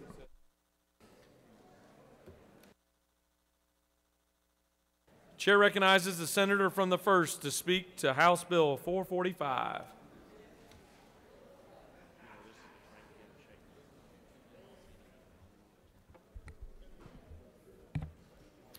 Thank you, Mr. President. House Bill 445 amends the Shore Protection Act. This is the law that gives DNR the ability to regulate activities impacting the state's sand sharing system, which is essentially the ever-evolving system of dunes that protect our coast. This law, when passed in 1979, established the presence of a 20-foot tall tree or a building older than 1979 to determine the jurisdictional area used to protect dunes. However, as time has gone on with storms and other factors, the use of the 20-foot tall tree simply does not work anymore. You have trees that are particularly far inland that require... Senator, will you stand at ease for a moment? I'm certain a majority of y'all have measures that are going to come before this body in the coming hours. And I'm certain you would like to have the respect in the well to get an idea or a piece of legislation that you've worked on for years across the finish line. I would urge you to show that same level of respect to each and every senator that is in the well. I would ask that senators remain seated while you're on the floor and take your conversations, if needed, outside into the anterooms or the hallways. Thank you. You may proceed. Thank you, Mr. President. However, as time has gone on with storms and other factors, the use of the 20-foot tall tree simply does not work. You have trees that are particularly far inland that require property owners to be in regulation who have no impact on the dune system. And for the DNR to administer this, they literally visit every site with a 20-foot tall stick to measure trees. House Bill 445 fixes this flawed methodology by removing the use of the tree and instead using the features of our coast to determine what is and what is not in jurisdiction. This is a much more consistent method that makes it easier for the department to administer this law and makes it easier for the property owners to understand where they are regulated or not, while still offering our coast protection. This bill also has an expedited approval process for property owners who are wanting to do small projects like landscaping, patios, or crosswalks, just like we do in existing law for the Marshlands Protection Act, which I carried here 4 years ago. House Bill 445 is the product of 3 years of work by both chambers, and I think we have finally gotten this language to a place that works for our entire coast to ensure that our beach is as protected as possible while balancing the private property interest. Mr. President, I'll be happy to answer questions. I'm sure there may be. I must go ahead and say that the amendments, number 1 and number 2, I think are not appropriate, so I would be against those. The minority report may want to be discussed, but it certainly needs to be updated because the Sea Island carve-out is already out of the bill, and I think that the minor activities portion is irrelevant, and the first portion of the minority report is just factually not accurate. Mr. President, I'll be happy to answer questions. Chair recognizes the senator from the 42nd for a question. Thank you, Mr. President. Will the senator yield? Yes. Can you, I actually was pulling up the bill right now. I can't find it on my desk, so I got it on my iPad. No, it's in your desk. It's on the major, in the No, I know. I just can't dig it out quickly enough. I'm sorry. I'll be happy to help you with it. Pulled it up on my iPad. Sure. So is there, okay, 25 feet. So my question is, Given that we're in an era of increasing hurricanes and rising sea levels, 25 feet seems really short. I do not understand why anyone would want to put anything within 25 feet. It just seems like really bad public policy. Can you explain that to me a little bit? Well, thank you for your question, Senator. 25 feet is the standard used consistently in statute. It's used in stream buffers, and in the bill I carried about 4 years ago, the marsh buffers. People are familiar and comfortable with it. DNR thinks they'll have the ability to adequately protect our coast with this standard. So this is something that is done in other portions of our law and is also consistent with protecting our dune system as they change. Under current law, the dunes are currently out of regulation altogether if there happens to be a tree especially close to the beach. So under this bill, these dunes would now be protected. In some instances, it will add protection. Will the senator yield? Yes. I understand that the current methodology is outdated and needs to be updated, but isn't it true that with the Hurricane Matthew surge, it would allow building close to, if not where, the surge arrived during Matthew under this standard? No, well, sir, I live on the coast, live on the marsh, and my district is the beach. So that is not factually accurate. The dunes are a protective system there, and where the dunes were, the inland area was protected. It's where the dunes were not, where they had been trampled down, where we were not protected, and that was the issue there. Isn't it true, Senator, that both South and North Carolina have a very different methodology that appears to be more rooted in science, rising sea levels, and other things that we should take into consideration in a policy of this magnitude on the coast? I will certainly beg to differ. It's actually South Carolina and not North Carolina, and they do use erosion rates. But this erosion rate rule is a way to misinterpret, because it is actually done from the seaward side on and not from the landward side. So this is actually more protective if you compare apples to apples. Thank you. I appreciate the answers. You have no more questions. Thank you, Mr. President. I ask for your favorable consideration for this bill that we have been working on for a full 3 years, if not 4 years. We've gotten to this part. Certainly not everyone is happy with this, and in fact, most parties are not completely happy, but I think we are satisfied. So I think that we have come to a consensus with this from a private property owner side, from a conservation side, and I ask for your favorable consideration. Thank you. Chair recognizes the senator from the 48th to speak to both Amendment Number 1 and Amendment Number 2.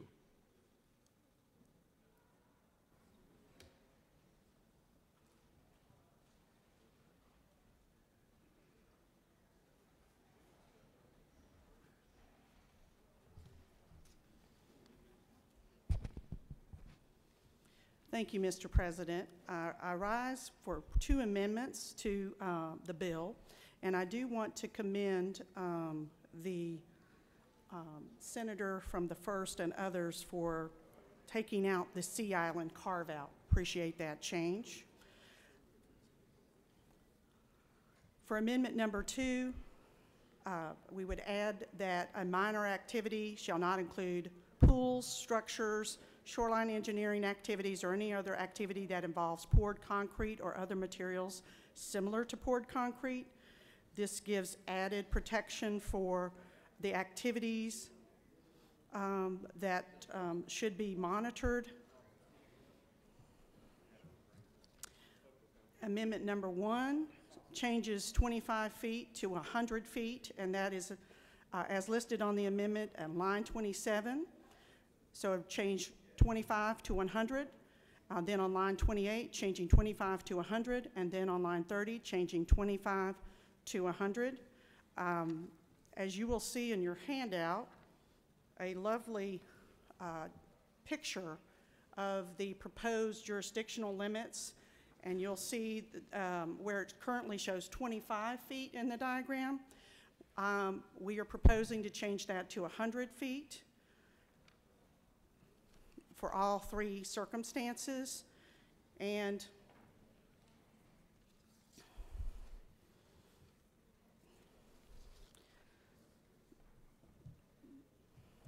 Mr. President, may I go ahead and speak to the minority report?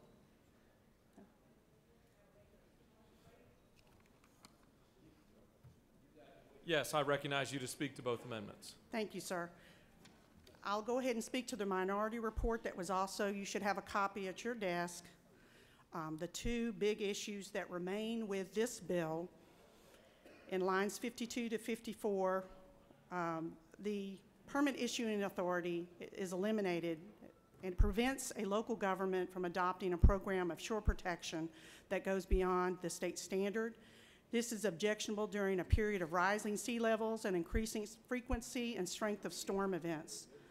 As you know, local governments are the boots on the ground in the battle against the sea level rise and shore protection. There may not be an existing local shore protection program on the coast, but we should not remove this as a future tool in the battle against the sea level rise and for shore protection. And also, I spoke a little bit as to the minor activity. This bill also eliminates the public process for permitting of a minor activity, which includes construction and installation of elevated crosswalks over dunes, which is unacceptable when such structures can significantly adversely impact elements in a sand sharing system. The public deserves a thorough airing and review of such process of the projects. Instead, with this bill, the decision will be made behind closed doors by the commissioner, who will issue an administrative letter of permission. Thank you, Mr. President. I yield the well. Senator has yielded the well. Chair recognizes the senator from the 42nd to speak to the measure.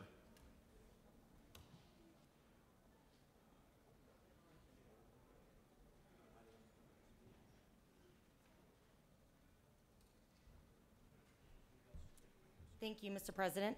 I think this legislation is just not very good policy. I understand folks have been working on it, but it makes no sense to me that while we have lots of increasing extreme weather events and rising sea levels, you know, the road to Tybie's been getting washed out more and more frequently, that we would say that you can build, you know, that our buffer would only be 25 feet. I mean, that's just not good public policy. It shouldn't be allowed. And then the problem is programs, allowances such as this, you know, where you can build that close, plus federal programs like the National Flood Insurance Program, mean that we all end up subsidizing and encouraging building in risky areas that we then pay for. And so people don't have to pay market rates for the danger that comes inherently with building incredibly close to the coast.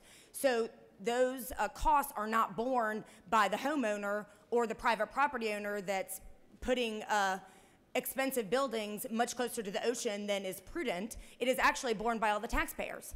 And so that's something silly that needs to change. And I think, you know, this is, again, in the same vein, a bad public policy.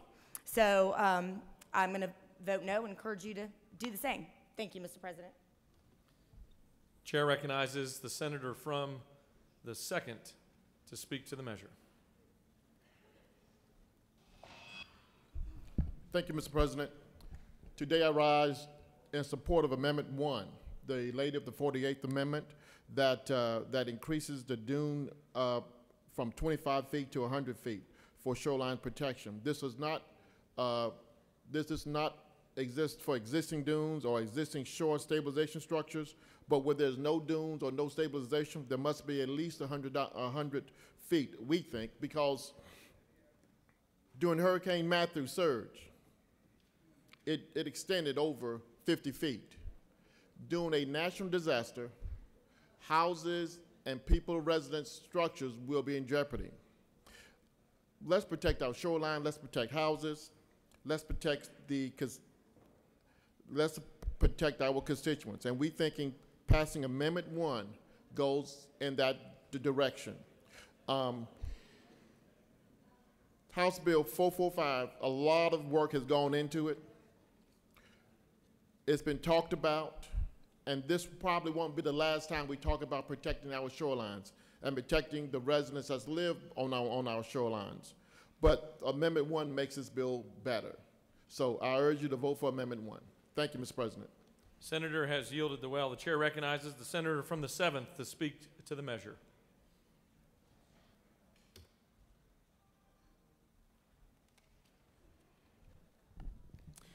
Thank you, Mr. President. Ladies and gentlemen of the Senate, I can't be more eloquently than the senator from the 1st about the importance of this bill and the work that has gone into this. I will say that this is a piece of legislation that has been worked on for a number of years by this General Assembly. It's something that has needed to be addressed. It's an issue that is needed to be taken care of, and it's something in the code that we've needed to update for quite a long time. I want to thank the members of the Senate Natural Resources and Environment Committee for their good work on this legislation. I want to thank the senators from the 3rd and the senators from the 1st, among many others in this chamber, for their work and involvement in this legislation to get it to where we are this morning. I just want to speak to a few things because I think it's important to point out a couple of things, especially made mention in the minority report. I think one thing, Mr. Chairman, and I know the senator from the 1st spoke to this, but and I guess this goes to the amendments as well. 25 feet is the standard. If you look through the code, you will see 25 feet in number of provisions. In regards to our stream buffers, you'll see 25 feet in regards to the Marshland Protection Act that the senator from the 1st mentioned. The thing about this bill and what this bill does versus current law is this bill will allow the jurisdictional line to follow the coastline. So if for any environmental reason that changes, this line automatically changes. Furthermore, under current law, there are dunes, whether you know it or not, that are currently out of the jurisdiction of the Shoreline Protection Act. And by passing this bill today, by passing what is before you, those dunes will now become protected on the coast. And I think that is a win for our coast, and I think that's a win for our state, and it's a win for our natural resources. In regards to the minor activities portion of the bill, I think it's important to point out this fact that at any member of that committee, any single member of that committee at any time can object to any permit asked for by the commissioner in regards to a minor activities permit. Any member. And if that takes place, then the full committee will have to meet to determine whether or not a permit can be issued. And if the committee declines that, then that process will then have to revert to the full act of under the Shoreline Protection Act. So there are protections in the bill to address the concerns in relation to the minor activities provision. I think another important part in regards to this that is important to point out, that minor projects have to require that 2/3 of the area in which it's in the jurisdictional area cannot be disturbed. So if any different than that, it has to go through the full process under the Shoreline Protection Act. I think it's also important to point out that there is public comment in regards to minor activities. There's a 15-day public comment period in regards to minor activities permits under the legislation. And furthermore, in regards to the local government provision, no local government has ever gone through the process that is laid out under the Shoreline Protection Act. No local government has ever used it. And this part, under the Shoreline Protection Act, the permits require assurance that anything that they do not conflict with local ordinance or zonings by local governments, and that will play a huge role in the process. So local governments still have their ability to pass ordinances. They still have their ability to pass zoning requirements in regards to this issue. Mr. President, I will obviously support the underlying legislation. I would appreciate this body's support of the underlying legislation. I have example maps of what those shorelines now will look like. If you want to come by my desk and look at it, I'll be happy to show it to you. I think this is a good work on behalf of this body. We're sending back to the House. I believe the House is going to agree to what we've been able to agree to in this body. And I think we've been able to address an issue that we've been working on for a number of years, to finally get to a point to where we can actually address a concern on our coast and continue to protect our coastal environment throughout the continuance of under this act. With that, Mr. President, I would ask you to oppose the amendment, support the underlying bill, and I yield the will. Senator has yielded the well. The chair recognizes the senator from the 3rd to speak to the measure.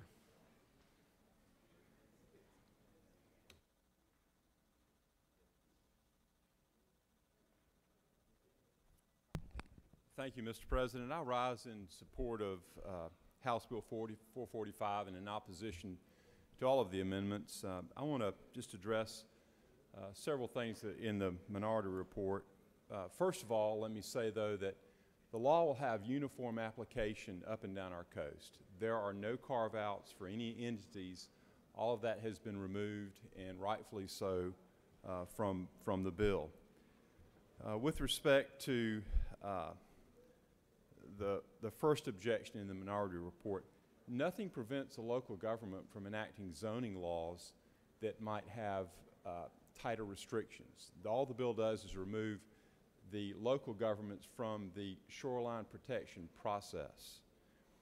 With regard to the elimination of the issue with the minor permitting activities, the senator from the 7th was correct. If any member of the committee objects to any project, then the proposed project has to go before the entire committee.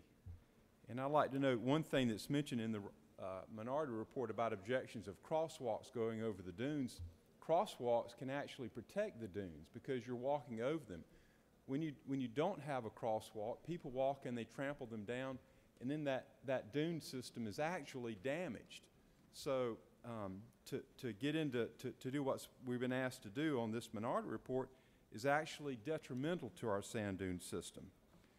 Let me just conclude by saying that this bill tries to balance some important rights, and that is the right of the state to protect our shorelines, but also the property rights of people who own property adjacent to the shoreline.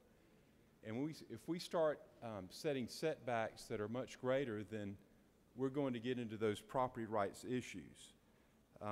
And finally, let me just say that these lines can continually change. As the shoreline changes, those setbacks will change.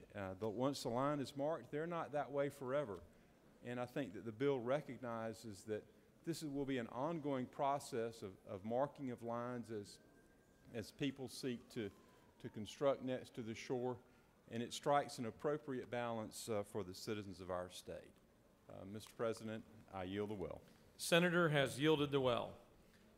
Does any other senator wish to speak for or against the measure or the amendments? All right, we're going to take up amendment number 1.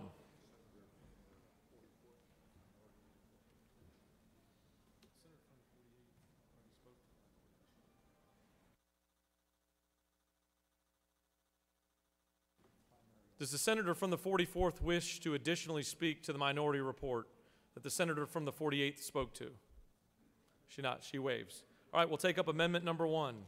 The question is on the adoption of amendment number 1. Is there objection to adoption of the amendment? There is objection. All those in favor of the amendment from the senator from the 48th will vote yea. Opposed, nay. The secretary will unlock the machine.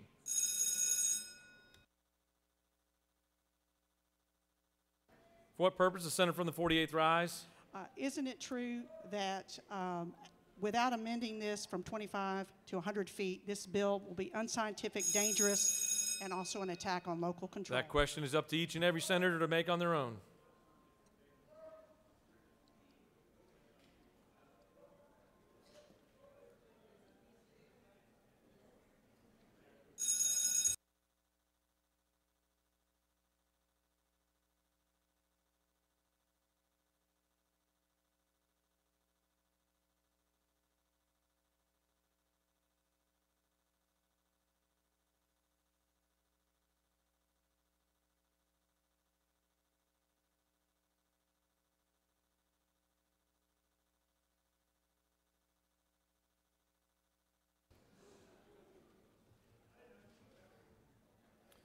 On the adoption of amendment number 1, the yeas are 21, the nays are 34, and the amendment is lost.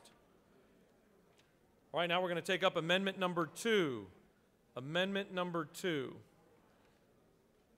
The question is on the adoption of amendment number 2. Is there objection?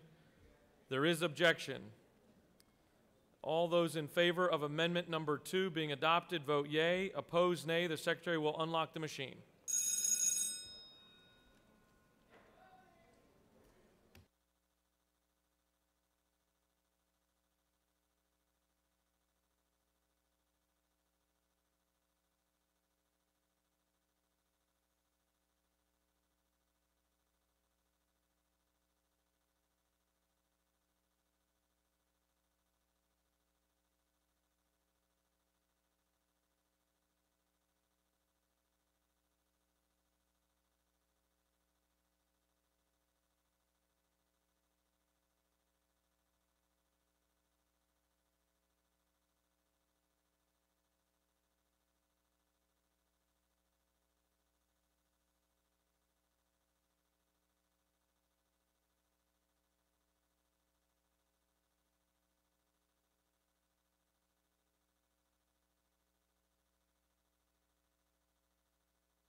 On the adoption of the amendment, the yeas are 22, the nays are 33, and the amendment is lost.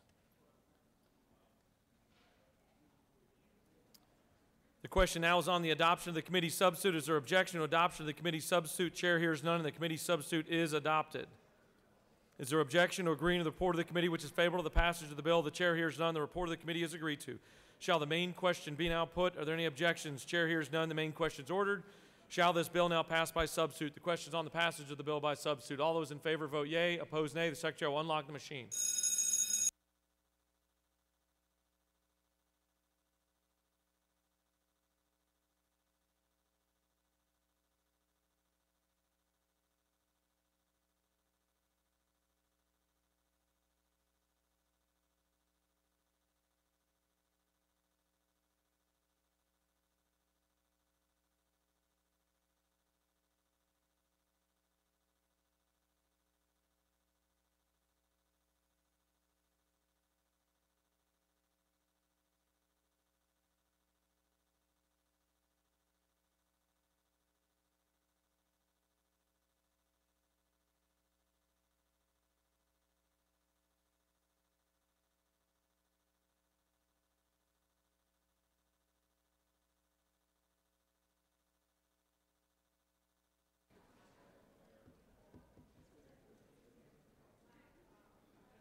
On the passage of the bill, the yeas are 35, the nays are 21. This bill, having received the requisite constitutional majority, is therefore passed by substitute.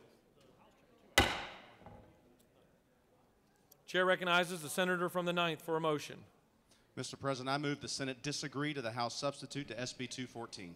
Ms. Secretary, please read the caption. Senate Bill 214 by Senator Martin of the 9th and others. The bill will be titled enacted in Chapter 10 of Title 43 of the OCGA relating to barbers and cosmetologists so as to change the number of apprenticeship hours required for cosmetologists and for other purposes. Mr. President, the House offers the following substitute to Senate Bill 214. A bill will be titled enact to amend Titles 31 and 43 of the OCGA relating to health and professions and businesses respectively so as to provide for and modify the regulation of certain professions and for other purposes. That concludes the order. Senator from the 9th has moved that the Senate disagree to the House substitute to Senate Bill 214. Is there objection? The chair hears none, and the Senate has disagreed to the House substitute to Senate Bill 214.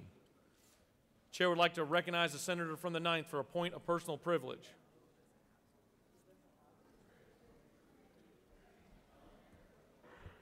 Mr. President, thank you so much. I dropped a resolution. We all signed it. Almost everybody in this chamber signed a resolution honoring the life and memory of Mr. Brandon Adams.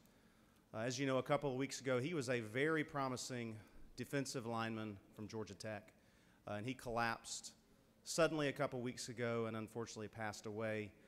So we're presenting this resolution to him. I'll present it to Georgia Tech. Later, they'll get a copy to his family. And I just wanted for us to have a moment of silence in memory of him, in honor of him, and in prayers for his friends and family in this difficult time, and all the Georgia Tech family. The senator from the 9th has asked for us to rise for a moment of silence. Amen. Thank you. I yield the well. Thank you, Senator.